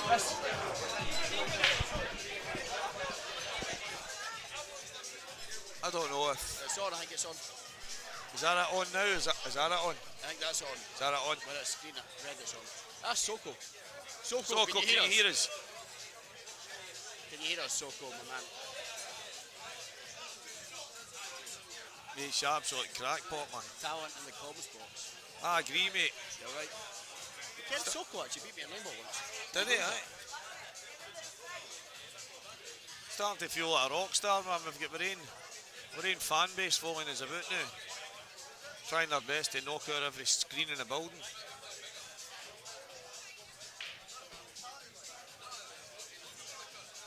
It's actually frightening that she's coming that close towards tables with loads of technical equipment. It's just... No. I saw a sign that said, "Have you seen this guy?" So I phoned up and said no. Remember that, Mr. Bridges? It's a bit quiet, Fergie, can you not hear us? A bit quiet. It sounds quite loud in our ears, so if it's a bit quiet, I really don't know what to do about that. So that's a great shot. What a shot, Jamie Burnett. Let me know, Fergie, if it's still quiet, please. Anybody else out there, if it's quiet for them. Might just be a case of hitting the volume button on your TV. It sounds quite loud hearing us back, but we were trying to talk to Paul there about the lady that almost wrecked the joint, and we did press the mute button once or twice. Don't know if it actually did mute, and that's maybe why it went quiet. Match 43, still 8-7. Let Paul know. Paul, by the way, that girl just nearly wrecked the place and he walked in a different direction. Ignored her. Has it been quiet for a while, mate? I don't know if I can turn it up for here. I think that might be the master volume. Level 1, level 2. Is that better? Whoa! There goes the eardrums, guys. Gives it 8-1 up on Stuart. It's mad. Do you know what? It's actually mad because only seems to be one ear that's working in the earphones. The left ear, and it's deafening. Mr. Danny Turner. Is it still? How many safety breaks? We've turned it up a wee bit, guys, which is obviously a lot worse for us because it's really, really loud at this end in our ears. But I don't know if you guys can hear it a bit better now. Hope for it. And if you can, don't worry, our eardrums will hopefully come back towards us in the next few days. Just watching Mr. Slater here with a beer mat, not using it. Once Mikey Dean and John Esmal finished their match.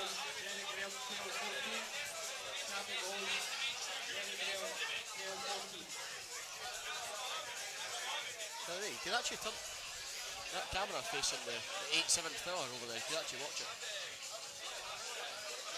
Well, that's what this is here. Aye. That switches it back and forth, but Watch that 8-7 filler. John Esmal. an absolute thriller, guys. You'll be absolute. When did that start? It's bad when you can't hear Slater. What's he saying? Maybe this isn't working. So, can you see this now, guys? Is it better? It's like the mic is too far. It's right, it is literally right in front of the mouth. It can't go any closer, guys, to be honest. See, we've got a volume buttons here, and it is so loud in our ears, so there really isn't anything else we can do because we can only turn it up from this end. Can you hear me?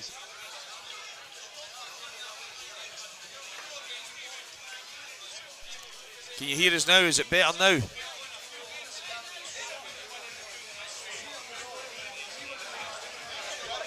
Let us know what that's like, guys. Is that better? I've got a feeling that was actually, that red thing was actually maybe.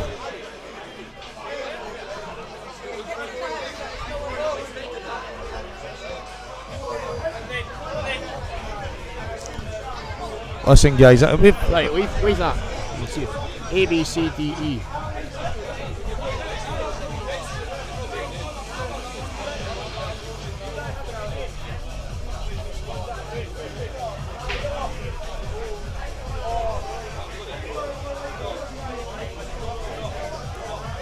That's. Aye, that's better. Is that better?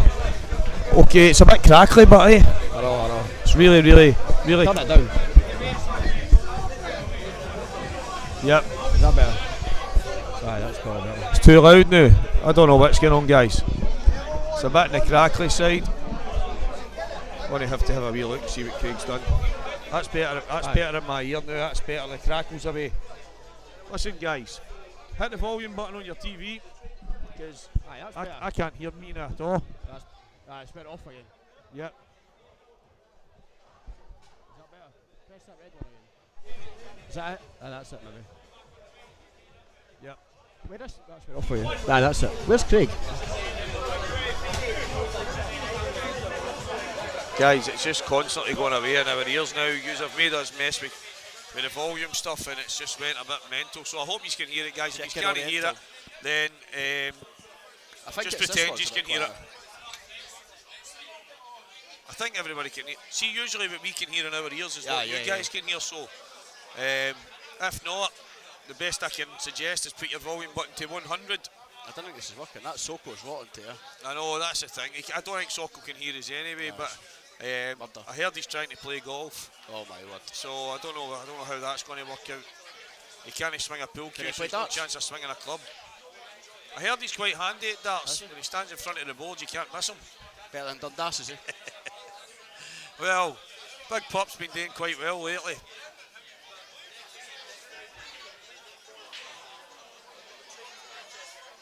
It's a good break. It's a good break, just needs a wee bit of luck here, and I think if that stops, he's going to have a shot.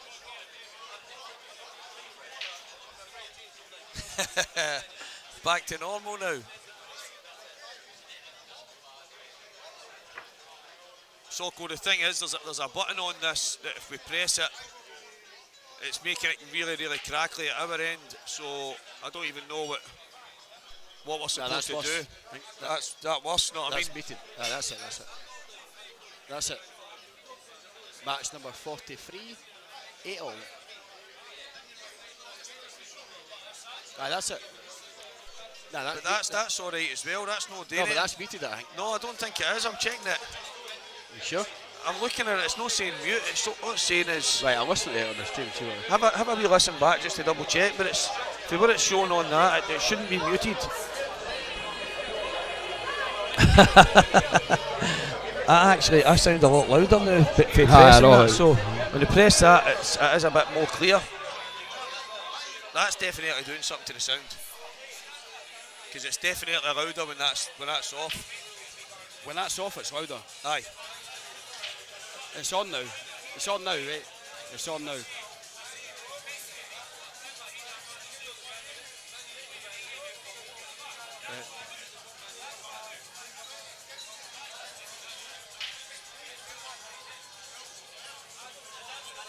Aye, when that's pressed, it's definitely. It's on now. It's better. Right. See. Speak now. See, is Right. that better? It's alright in my ear, but obviously. Yeah. Leave it. Aye, I'm not touching it, but is that alright?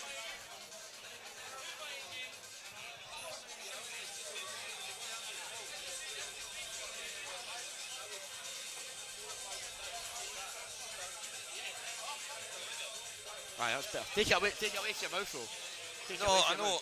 But then Aye, that's better. That's better. you hear that alright there? Aye. Okay again. Aye, that's better. Listen guys, we're kind of getting caught between the sounds here. 1 minute it's gone really, really loud and it's deafening us. There's no way we can keep it like that. It's absolutely deafening, so there's absolutely no chance that we can keep it the way it goes like that. So the only way we've got it right now, guys, I hope that's okay for you because it's about the best we can do. Yeah, it's working now. It's just because the place is absolutely blaring. The music's blaring. It's definitely not helping that the music's playing, there's everybody screaming and shouting in the building. There is not a lot that we can do here. There is a sound change bar on the mixer, and as soon as we press it, it is absolutely deafening in our ears. There's no chance that we can work with that. And if you don't know, match 43 is 8-all. See, I didn't really hear you coming through there. I bet they can still hear me, I think. It's not very loud, right enough. I think that's better. So it's 2-0 Jamie Burnett. Not been watching much of it, but No, I know what you're saying, Soko. I know what you're saying. But I do need my ears. shut up. So. It's mad because the sound's only coming through the left earphone, so see when we take the earphones off, it's an absolute crazy sensation. Oh, it is, aye. Isn't it? Can hear you clearly, thank you very much. Tony Blair. Tony Blair. I've got the Prime Minister on, Chief. Thanks very much, appreciate that.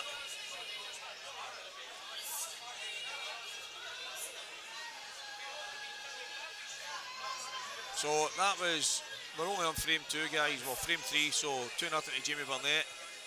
We've just spent about 15 minutes there on some kind of crazy sound quest. So hopefully everybody can hear us as good as possible because there's not a hell of a lot more we can do. It's like, honestly, the stuff that Craig's got here, it's like something out of NASA. It's unbelievable. That's phenomenal. Phenomenal. Dan's tried to be cute there. As I said, guys, I've given Dan a bit of credit here. I think he's a really good player. I think he's very, very handy. He's going to have to up it right enough if he's going to stick with Jamie. Jamie's going to be one of the guys in line to try and win this tomorrow, so Dan had to make sure he got the bag there. He didn't. Jamie now, maybe a slight gap, but I think Jamie's in control now. Definitely.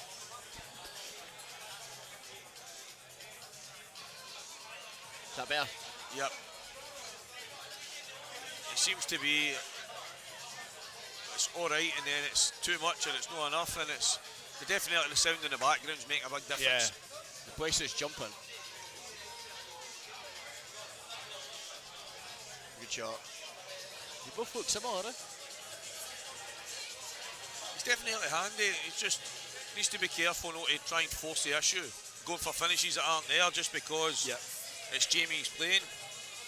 Sometimes you're playing a better player, you think you need to take the finish away rather than playing the right shots. It's tough because when you get to the table against a good player, you want to just take it away. So it's 2 shots now though.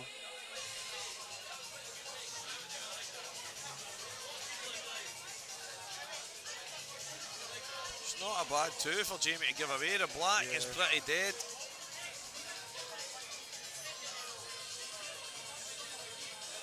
Yeah, it's tricky.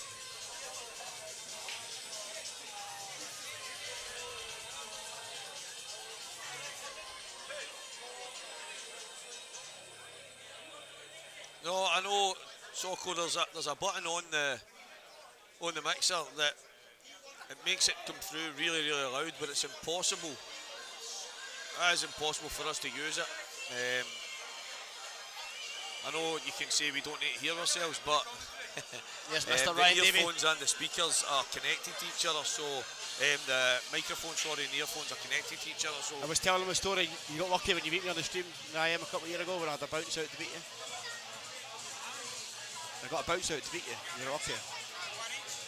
No, 4-0 or 5-0 first to 6. So fortunate, honestly. So Stevie Slater, fortunate. He got a bounce out at one each, Ryan said. No, I got a bounce out at 5-0 first to 6. Oh, Ryan was just having a bit. What would you play here, by the way? Well, I think he needs to open the black up. It wasn't going in the I back. don't know if that red passes into the middle. I If think it it does. doesn't, I think it does as well. But if it does, then it just needs to get that yellow out of there, or even bouncing black up. Yep.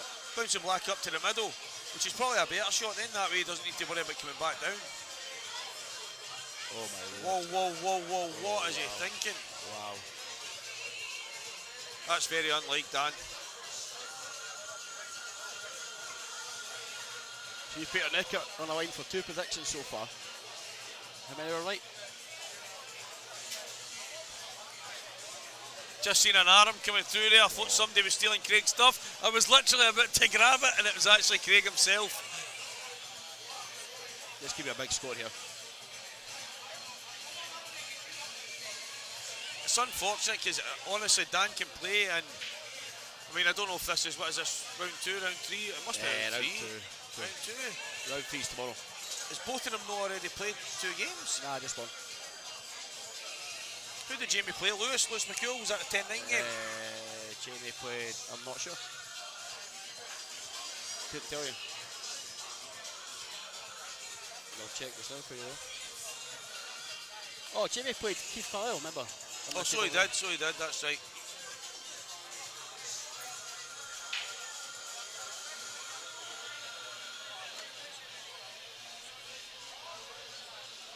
Well, Jamie's got a good chance on these yellows here.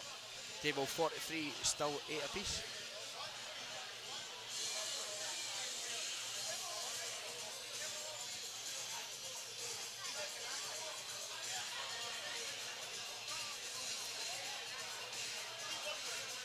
It's okay, just off straight, it's just about perfect. He'll work his way down the table and then back up. Wants it to run another inch maybe.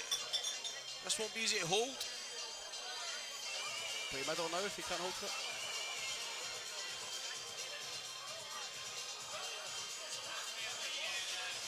Yeah, it was actually better than it looked. Maybe just off the cushion a tiny bit. Made that a bit easier. Just bounce it out.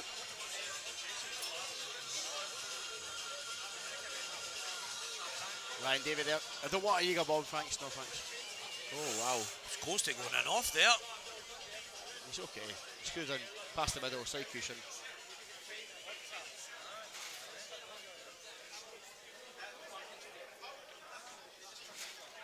Watching the snooker players queuing up compared to the pool players, so close to the white ball. Yeah. So close. And I always thought in the past that I queued really close to the white. And I spoke about some people queuing far away, and I've actually noticed over the last while I'm about an inch away from it. I'm quite a bit away, and I was never like that.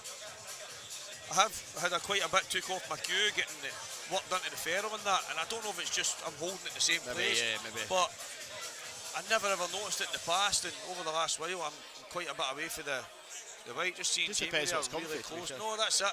That Paddy McAllister, you seen him play? His cue action with his hand. See, oh, it's crazy, isn't it?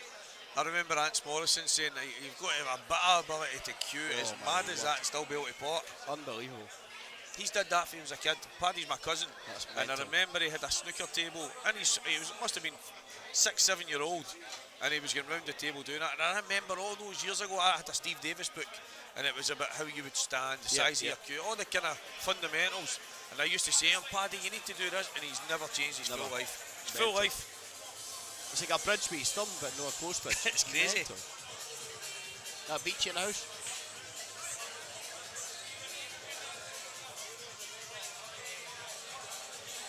What's 43?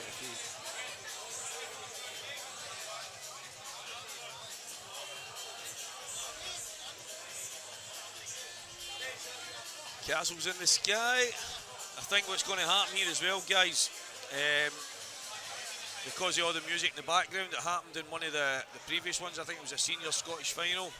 Craig has to sift through the full thing. He said loads and loads of emails, and he's going to have to cut loads and loads of the feed out.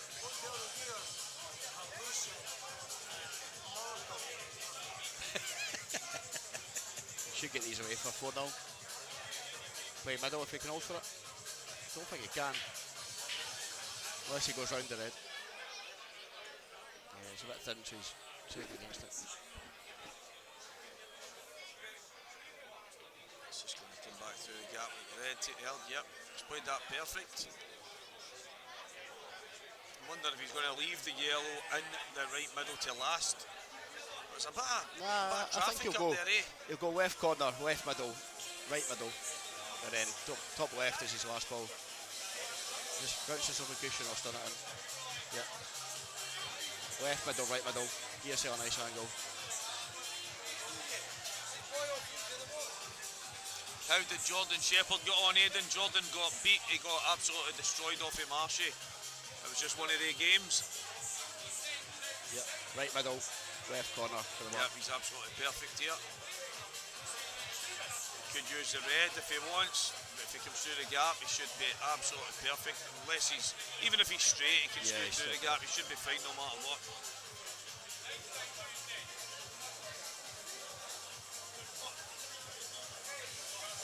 He's fine, I think. He's okay. Even first straight, Just stunned stunned down. towards the middle bag anyway, but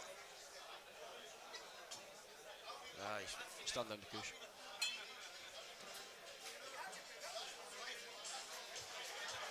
lovely queuing, and this is going to be 4-0. It should be. Wee bit of side to avoid then off.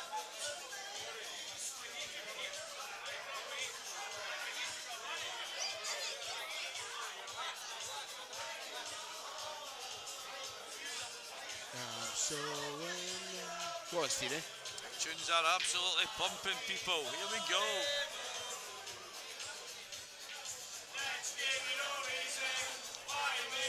Yeah, listen to this. So, I don't know if you can hear that at home. Calling. Oh, baby, please. Brilliant. To me. Hey, place is rocking. Absolutely rocking.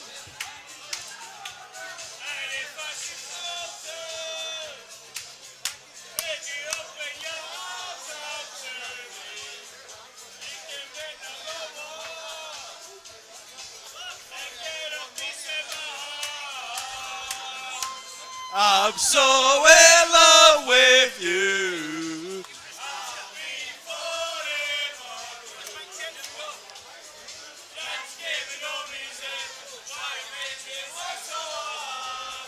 That you Tell me no, that you tell me no, that you tell me no, that you tell me no so. As you can hear, guys, it's absolutely electric in here.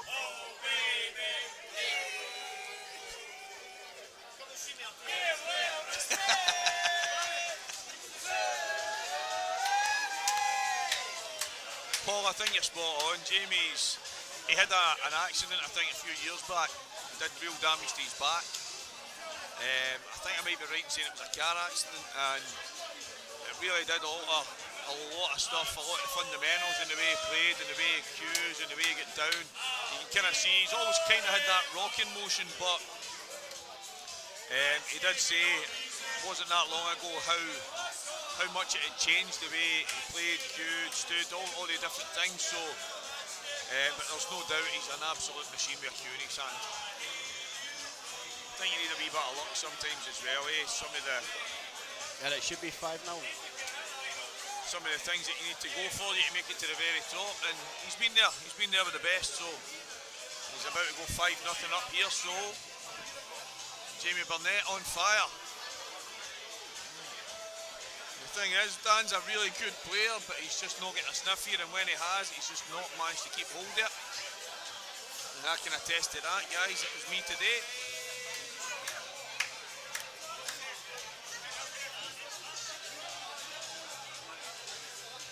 Entire bar area was in full swing there. That was absolutely brilliant. Brilliant stuff. Next song? And for our next song, I think it might be the YMCA guys. Table 43, 9-8 to John Esmer. Yep. So, joined by Paddy McGolgan here.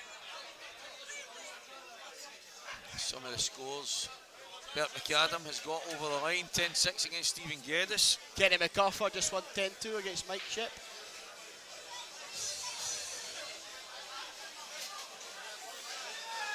He's not the best break in the world. No. He's got a ball. Is that Danny Turner broke that? There might actually be a chance on these reds, especially if the two and the bunch of three plants into the bottom left.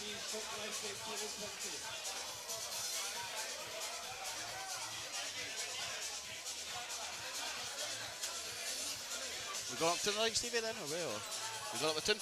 Up the tune, up the macaroon. Up the macaroon, up the Scotland. Puts you in the mood for it, though, eh? When you hear there was many a night where I was, nah, I'm not going out, I'm staying in, not going out, and then you would just hear the tunes, and that's, you're out. You're off in one. 3 days later, you're regretting it. No, we're still watching Mikey Dean and John Esmell 3 days later. That is incredible.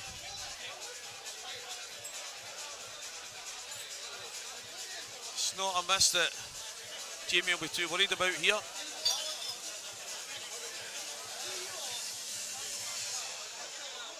He's in control of this frame. Dan needs to try and work something and get himself back in this match. Ryan Walker, Gary Murphy. I think Walker was 8-5 up, it's now 8-7. Gary's not bad. As I say, Gary's quite handy. He's made a point of playing a lot of pool, a lot of kind of king of the hill games. Yeah, that's it. He's put the effort in and he's improving. Getting a reward for it.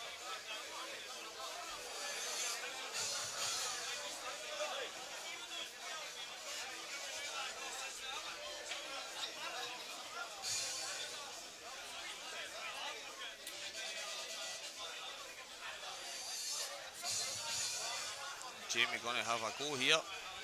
Dan's just killed the red at the side. It's still dead, and Jamie's in a bit of trouble in this frame. That'll be a total snooker. Shouldn't be an easy enough hit. Just scatter them.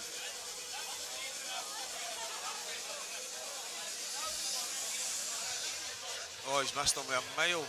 No, Aidan, listen, you're absolutely spot on. Jordan didn't really do a hell of a lot wrong. Marshy was just on fire. It's just sometimes that's just the way it is. What happens? Marshy was what, 9-6 down his first game, 1-10-9. That's right, yeah. And then next game he feels like he's 3-0 and you always win comfortably next game when that happens. Marshy probably thought he should have been out and he wins. No, that's it. Next game. He ends up with a free hit at it and he's playing against his fellow countrymen and it's just... How many times do you see that though? No. Dan just tying this match up. He's big favourite in this frame, just needs to make sure he gets over the line.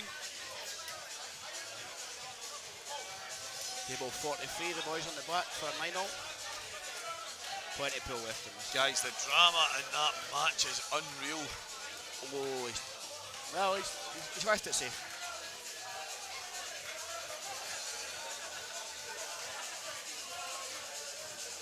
I don't think he wants that to go. Just want to go there, yeah. I think as quick as Dan can get his balls into play here, the better. The red's down the bottom end of the table. Jamie will slowly but surely get them out. You think if he pots that and then hits that yellow, he pushes the red out, No, that's it. then knocks the red dead. Pot the yellow on the bottom right and then play the plant, but knock that red up on the side cushion. Then everything's open now and the red's That's a it. bit dead. It's easier watching it here though than it's actually playing it. Well, he's going to take it off He's gonna of bust it this this one, way, yep. I don't even think he had to force it here. I think he could have just got his balls out because Jamie, he really can't finish from where he is. So I've said a few times to some of the guys when I'm playing, the only way you can lose the frame sometimes is to go for it when you don't have to. But to be fair, 5-0 down, you want to get your cue out. Just go for a few Played things. that well. 5-0 down, you need your stuff moving. And table 43 is 9-0. 9 each in the longest match in Edinburgh Open history. Pool history. Is that 4 hours now? I think it's 4 longer. hours. I think there was a mistake with the times, guys, honestly, because it feels as if they started last week. That's 3 matches we've commentated on, I think. They keep telling the score.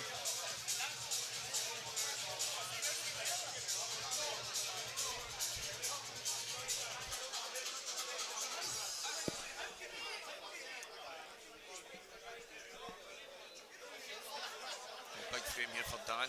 Really does need to take these. If he's screwing across here, he's going to leave the red if he misses. No, That's a wee bit of a rub. it's not bad. I didn't think he had to play it that way, but you know what?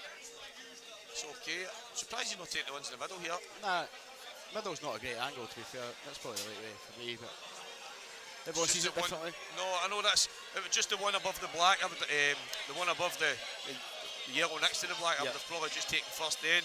Yeah, get rid of that. Take the I think the angle's a down bit the sharp bottom. though. Fast table as well, baby. Screw up the table. Play the bottom one, hopefully. Oh, a bit pacey. This is the problem. He's fine, he's fine. I don't think he is fine. If he's got, he can stun that across the top right. If he top right stun across now. I don't know if he can. I think he's going to have to take it into the left middle and nudge the one on nudge the it. right hand side. He's looking around. Or top left maybe. Well, that might be the shot. I think you put that top right and stun across when right. He doesn't seem to be looking at it as He's if. looking now. I don't know if it's. That's not straight. Surely he can punch I that. don't think he can get straight across. I think he's think going, he can. going to be going high. I think he can stun across here. Let's see what he decides to play. I think it's. Yeah, definitely punch that in. Top right stun across. The middle's not a shot.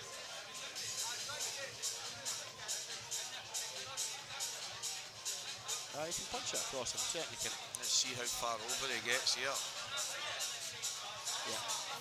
Yeah. Well, he could have. If he cued it properly, he could have. He's flicked to yellow as well there, I think, and he's pushed through, but It's not a disaster there, Leave, to be fair.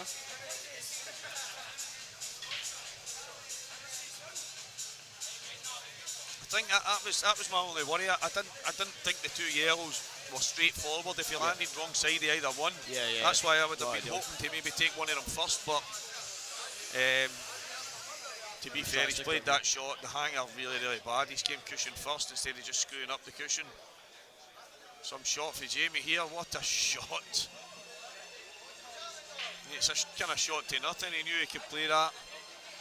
He would have been leaving it awkward, but he's 100% played that shot there, Jamie.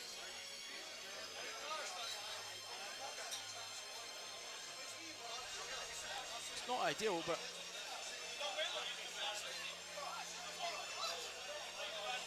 bottom right, top left, bottom left. Yeah. Back in the left middle. Just done it. Screw across or put it at the top. Yeah, screw across.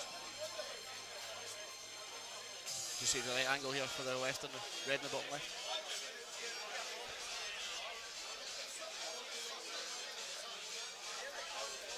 You've actually played bottom left if you wanted to and leave that top red last if you wanted to. Which he's looking at now. Yep.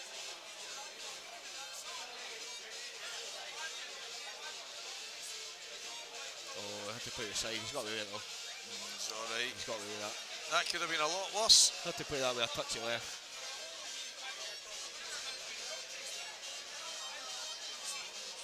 Anything but Snooker, but he's home. Back down for the black. Oh. And he's Surprised left he played it that way. His left didn't hang him. Trying to drag it in the full length of the table was never going to be easy.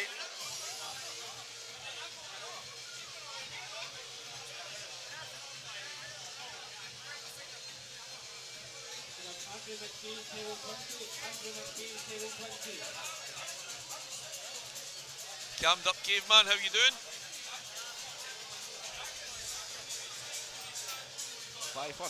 And I'm going to take a timeout. On you go, mate.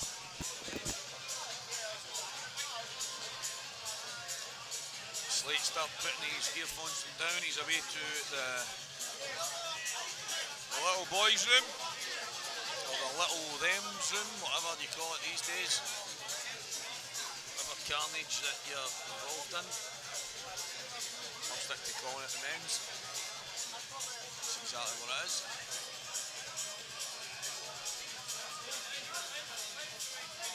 Yeah, no, listen, the guys at the top of the game, Aidan, Liam, Mark, Farnsworth, all these, they've just got that stealing mentality that if they can't affect it, or if someone plays good, or I think that's the difference with these guys. They don't let it affect them, they don't let it bother them, and they just keep plodding away, go to the next event, the next frame, the next shot, whatever it is, and it's definitely a big part of the success that they have. And guys, for anyone, Andrew McPhee and Scott Gillespie is going on stream table 2. Oh, Ewan Waddle 3, Jim Stephen 6, David Chalmers 2, John Brown 4, Robert Bigger 2, Gordon Angus 4, Brian Taylor 4, Robert Carlisle 2. That's a good match. Good match to be tuned into that one. Donald Brown 5, Tam Meldrum 0. David Burnett 5-1 up here in Dan English, as we can all see on this stream. Cameron is at Bows, 2-0 up on Jerry Graham.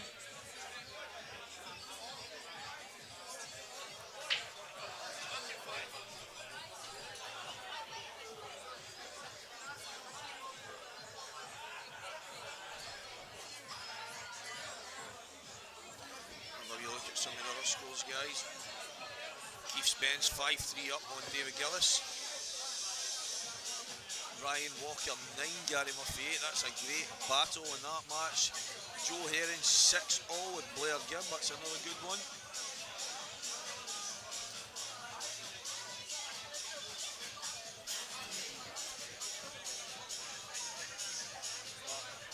Mark Boyle and Stephen Allison are going to be going toe-to-toe very, very soon as well. And Ryan Davey and Cole Bedford, guys, that's going to be an absolute epic. It's going to be an epic. That definitely was one for the stream, but unfortunately, it's not on the stream. It's going to be on table number 2. And, I mean, that could be a final on its own. That's just one hell of a match. Two top players.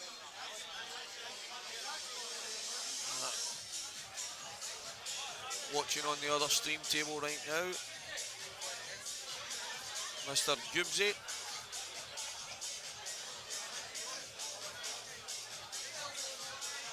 That match has just started, and right here, Jamie Burnett 5, Dan Inglis 1, and we're off and running again, guys.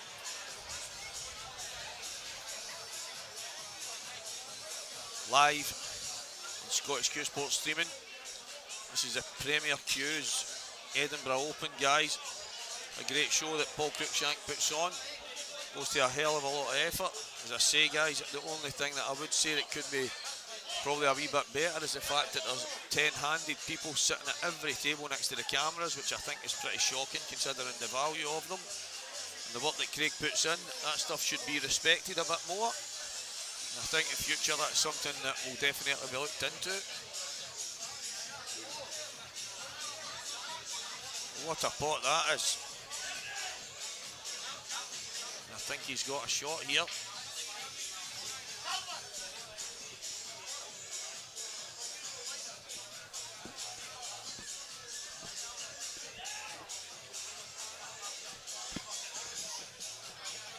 5 frames to 1. Jamie Burnett in control here.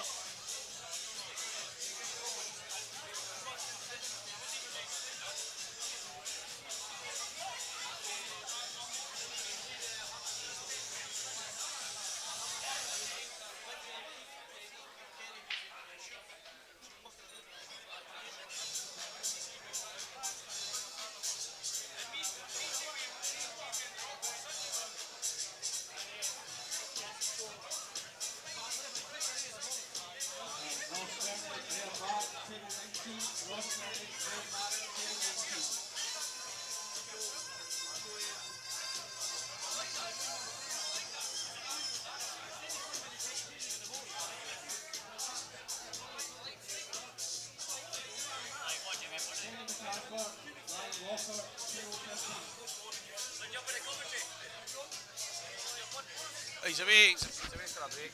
Back on that.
Sorry guys, there are a couple of people over asking some questions there about the comms.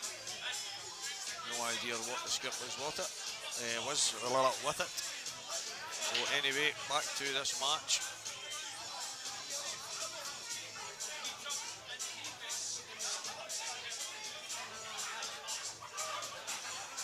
Jamie with a big chance here. Chance that I think he'll take.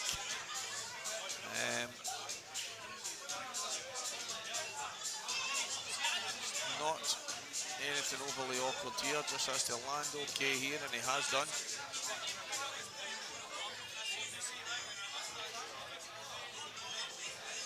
He just took that for granted and he's almost missed it, but it's okay. I don't see Jamie having any problems. What is happening here? Jamie looks as if he's annoyed with something, really annoyed with something, but he's took his seat, he's not happy with that.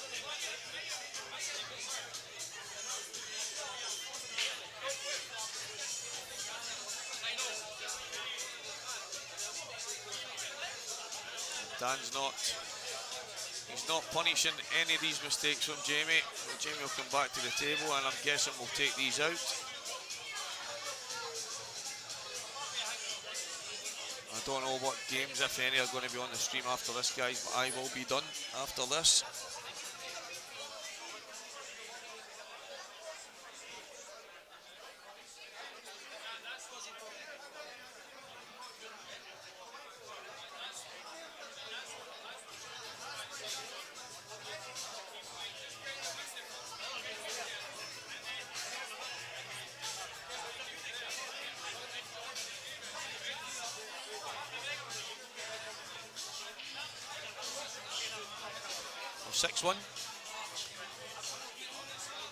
this match is heading the way some of the other ones of the last while have gone.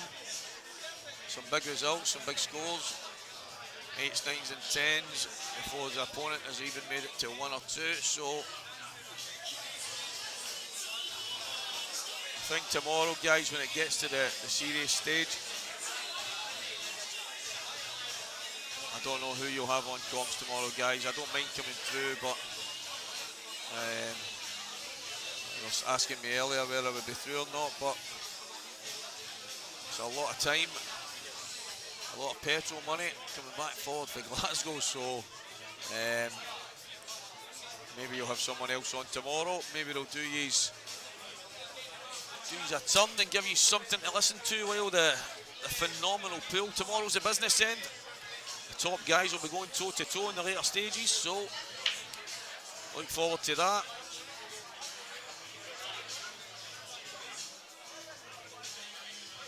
Red balls look okay here if we can get a starter on them.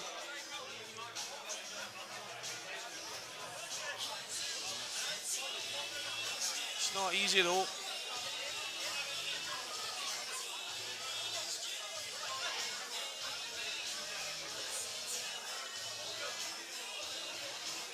Suggesting that ran off a touch.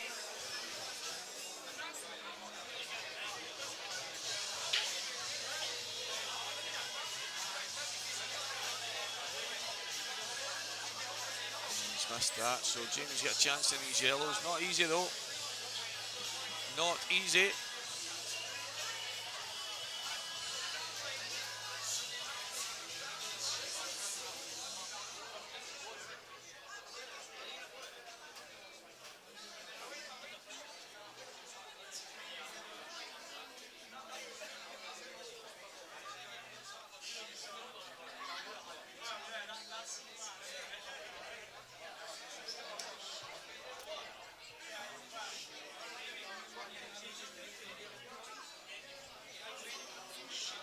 Jamie looking to see if he can just nick the yellow down inside the red. Worst case scenario, maybe just steal the bag. It will make him big favourite in this frame and match. Well, he's already favourite in this match, 6-1 up. But sometimes it's just a case of making sure.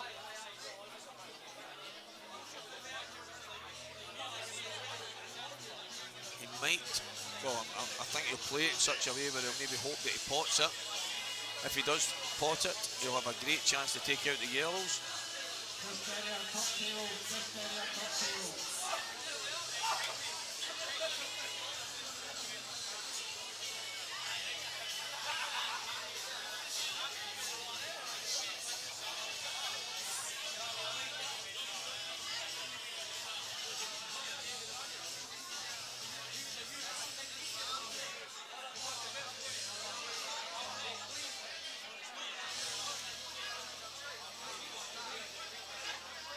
Still a bit of work to do here, Jamie. He's got to find a way down the table. It's quite a bit of traffic. Quite a bit of traffic to avoid here, so I don't know if he'll go and follow this. He's just going to drop it in. He's definitely out of play to pot that. The yellow obviously passes into the bottom right. It's not a bad second prize. Gets him in control of this frame.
Joined by Ryan Davey, guys. How's it going, mate? A wee bit of class sitting next to me here. Takes one to know one. Get that closer to your mouth, mate, so we can hear it. That's it. Testing, testing. Are we in? Let's hear it. Hello. That's better. Perfect. How's this game going? I saw the two guys walking to the table and I thought this could be a really good match. Oh, I said the same. I thought it would be really, really close, and Dan's he's had a few chances. He's struggling a wee bit, and Jamie's punished him almost every time. It's just one thing. Obviously, Jamie's one of the top players. It's one of the things you can't do against somebody like that. Yep. If you give him a sniff, you can pull 2, 3, 4 away from you really, really easy and really quick as well. The thing is, he's actually given Dan a couple of chances. The odd kind of uncharacteristic miss, but Dan's just not punished him. Anytime he's had the chances, he's not managed to do it. There he's running off again. So that was unlucky. It's actually a good plot. Right, well, that was short and sweet because I've just been called on. Ryan's just been called on, so that was a phenomenal minute and a half. Cheers, Rydell. See you soon, mate.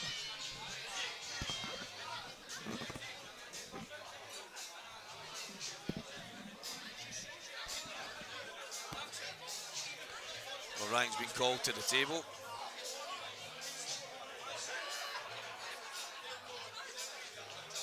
Ryan and Cole Bedford will be on table 2. That is going to be an absolute epic. It's just unfortunate, guys, that it's not on any of the stream tables.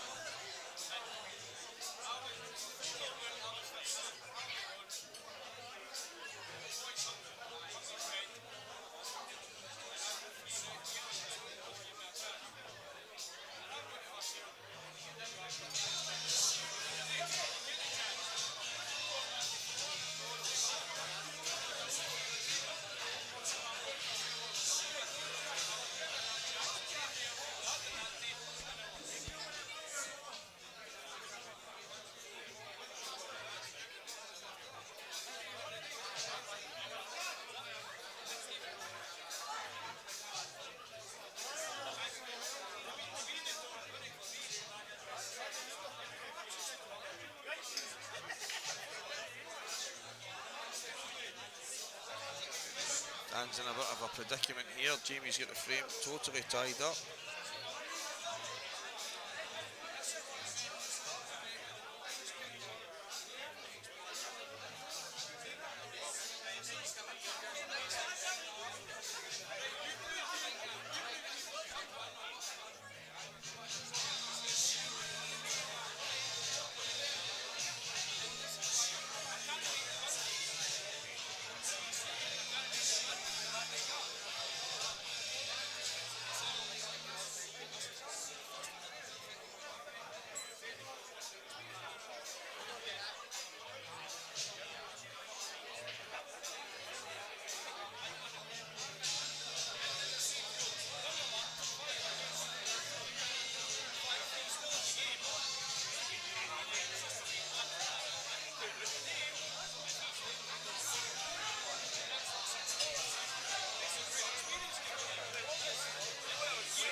Sorry guys, it's Callum's running about here. Everybody and their dog asking questions. See, we're going to play a bit of a safety here. We'll take a 2-minute break guys, we'll be back in 2 minutes.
Aren't great. He's put the earphone on, a big break there. Guys, this has been a bit stop-start, this one. It's been a bit crazier and a bit here. It's okay if you've got a commentary box or somewhere out the way, but maybe a bit more relaxed tomorrow for whoever's on. As I say, I don't think it'll be me. It's not really cost effective for me to fire away through here just to do a favour, so hopefully whoever's in the building, I'm pretty sure one or two of them will happily go on and talk about the pool.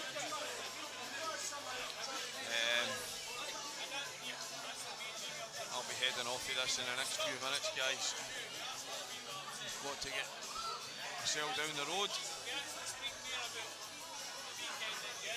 back to the Costa del Glasgow.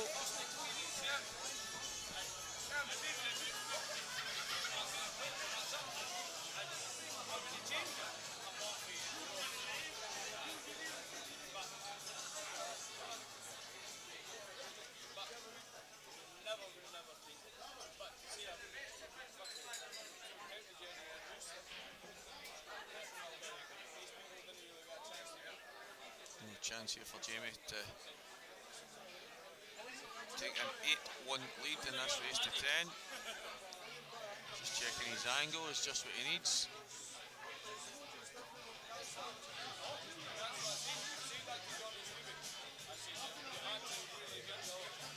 So going to take the one on the right hand side and leave the one to the left middle. He's a nice angle. It's not too bad, just to drop in. He won't mind being slightly low on the yellow here, is where he wants to be. He needs a softer bounce.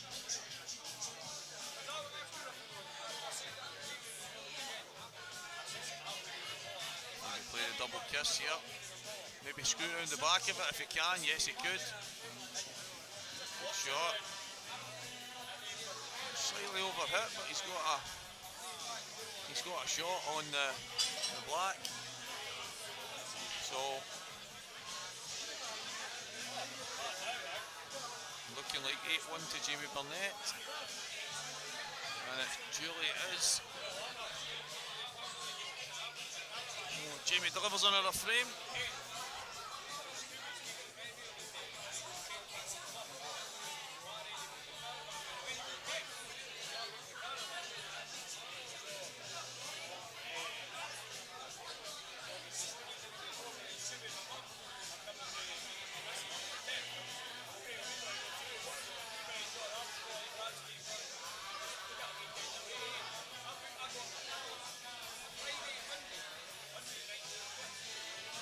Lewis in the picture, guys. So, as I say, guys, there might be a chance that I'll leave before this match is actually done. So, it's been a pleasure. It's been a bit stop-start this, and it's a bit, I must admit, guys, a wee bit annoying. So, not really got a chance to get in full flow. It's absolute mayhem everywhere, left and right. So, I'm going to be heading out of here in the next 5 minutes.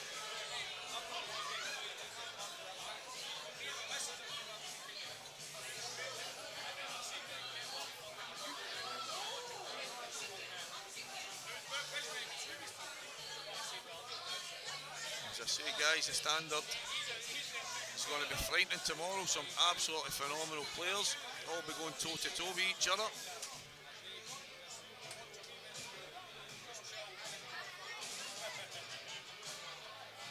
Thomas, 100%. I must admit, I really struggled today on the cloth, purely because we just don't use it enough, and I had absolute nightmares.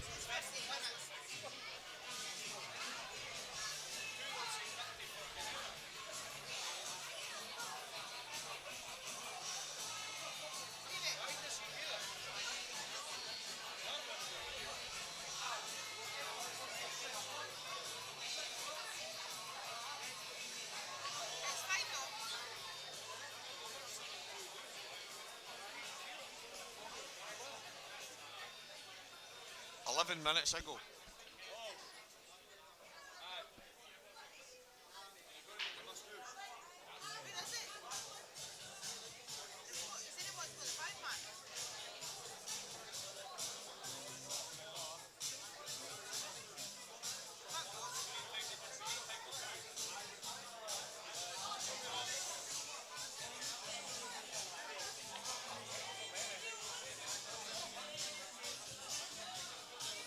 No, it does look, it looks much better, Thomas. I struggled today on it.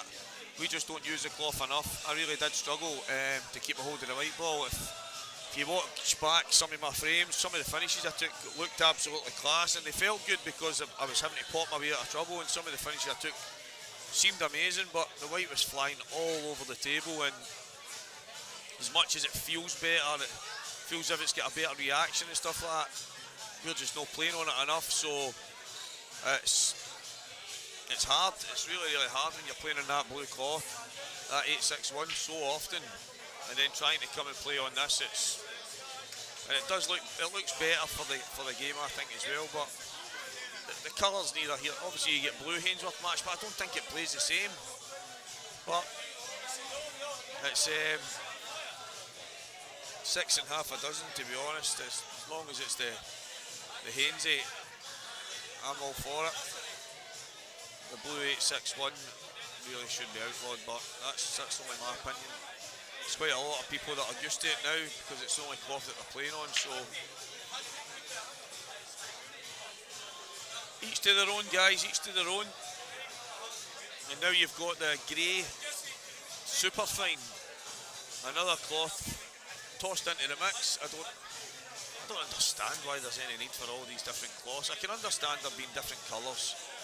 People might like them for their houses, their man caves, their clubs, whatever it might be to suit a certain narrative, but I don't understand why they all need to be so different. What has Jazza done there? He just had to pot the ball, give himself a shot in the black. He's giving that frame away. It's now 8-2 in this race to 10.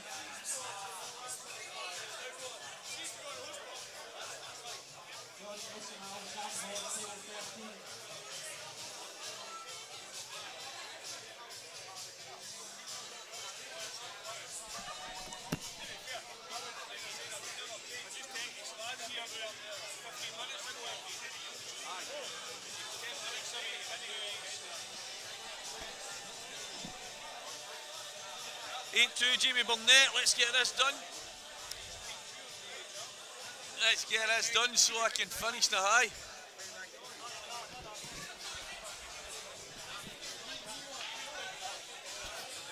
Oh, Dan England, what a break that is from Dan. I've now got Davey Reid next to me, guys. Hi, welcome, guys. Davey. How we doing? Oh, Dan's managed to steal a frame back there. He's got a mountain to climb. Might be one of the mountains that's impossible, but he's still in there fighting. But Jamie Burnett is a hell of a mountain to move, Davey, especially when you're playing shots like that.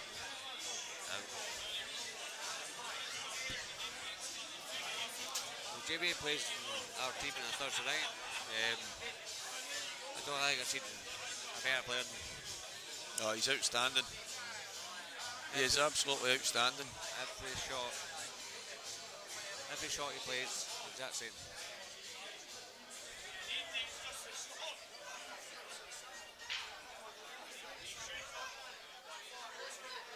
Well, Jamie's got 2 shots here. Chance to get to 9 and on the hill.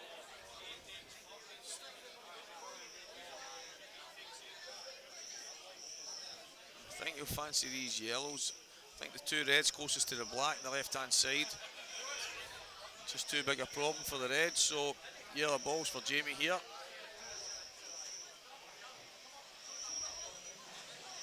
Take the one at the top, work his way back down. Should be straightforward for him here, Davey. I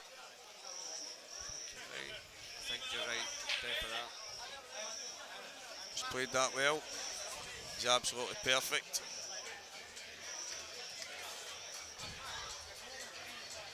As I said, every shot is treated like the same. There's no shot that he treats differently. Every single shot is the same that you play.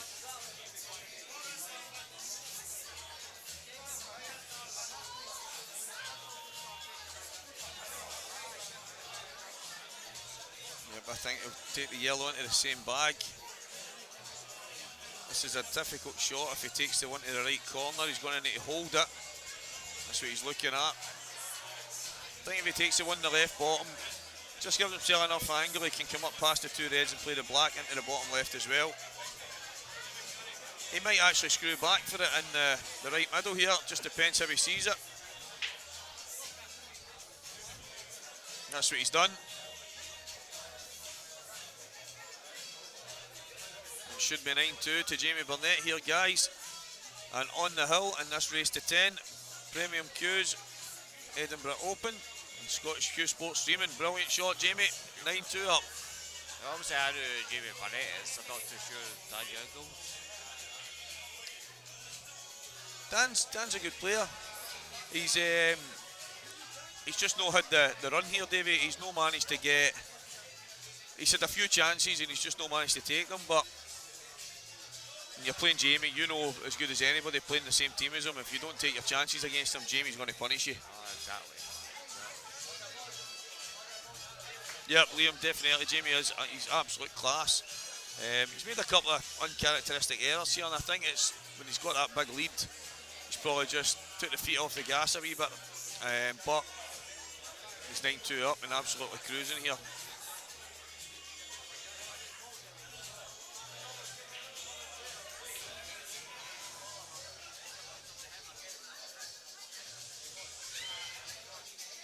One thing I did note today, right, it's I break for the top of the ball. Right. Cut breaks doesn't seem to be working so much on the table. Well, see, Paul Cruikshank against me, he was breaking from the front, he wasn't getting a ball. 3 breaks in, he changed to the second ball down, the strike break, and he managed to get a few balls. So I think just sometimes it's a tough one, innit? The break is so important these days as well, but I think Big Dan's head's gone here. I break for the second ball down every single time, even if I'm not getting a ball, even if it's not working. I seem to stick to it and hope that it changes, maybe change the bit of the weight that I hit, or try and maybe add a bit of pace or take a bit off, but no matter what, I never ever break for the front, it's always a second ball down. The front worked for me today against Boyle, so... Yep. No, that's it. I think that's the thing, whatever's working for you, if it is working, you need to stick to it, because the break is so important.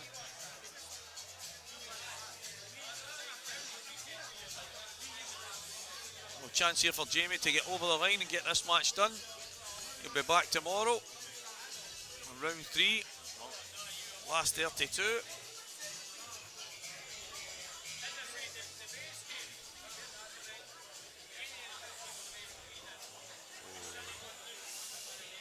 In there. Yeah, he's forced that in a wee bit, but he's ended up okay.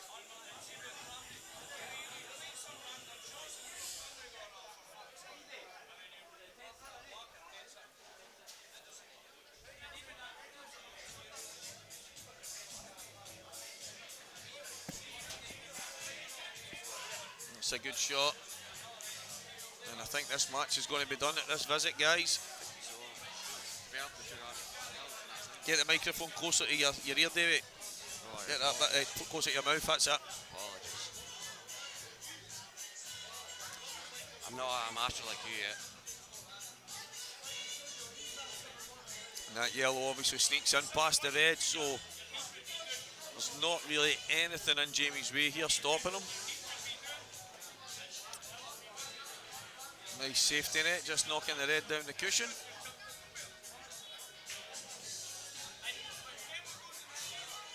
And one half decent positional shot here in this match will be over. And so will my commentary for the day, guys.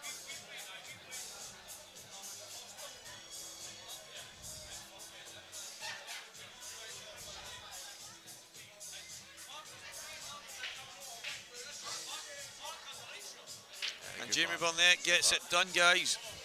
So, listen, thanks very much. It's been a pleasure. Cheers to Davey for the last couple of minutes. Big Kevin Twaddle, thank you earlier on, big man, if you're watching. Stephen Slater, Lewis McCool, Ryan David that sat down. I'm going to love yous and leave yous. Hopefully you get somebody on tomorrow. I think maybe Paul and I suppose Jordan and guys like that will still be here. So there'll be a few decent pool guys here that will no doubt go on the comms and give you a wee bit of viewing pleasure. So, and I'm guessing tomorrow, guys, the pool's going to be fantastic. So it's been an absolute pleasure, and I will speak to you all again very, very soon.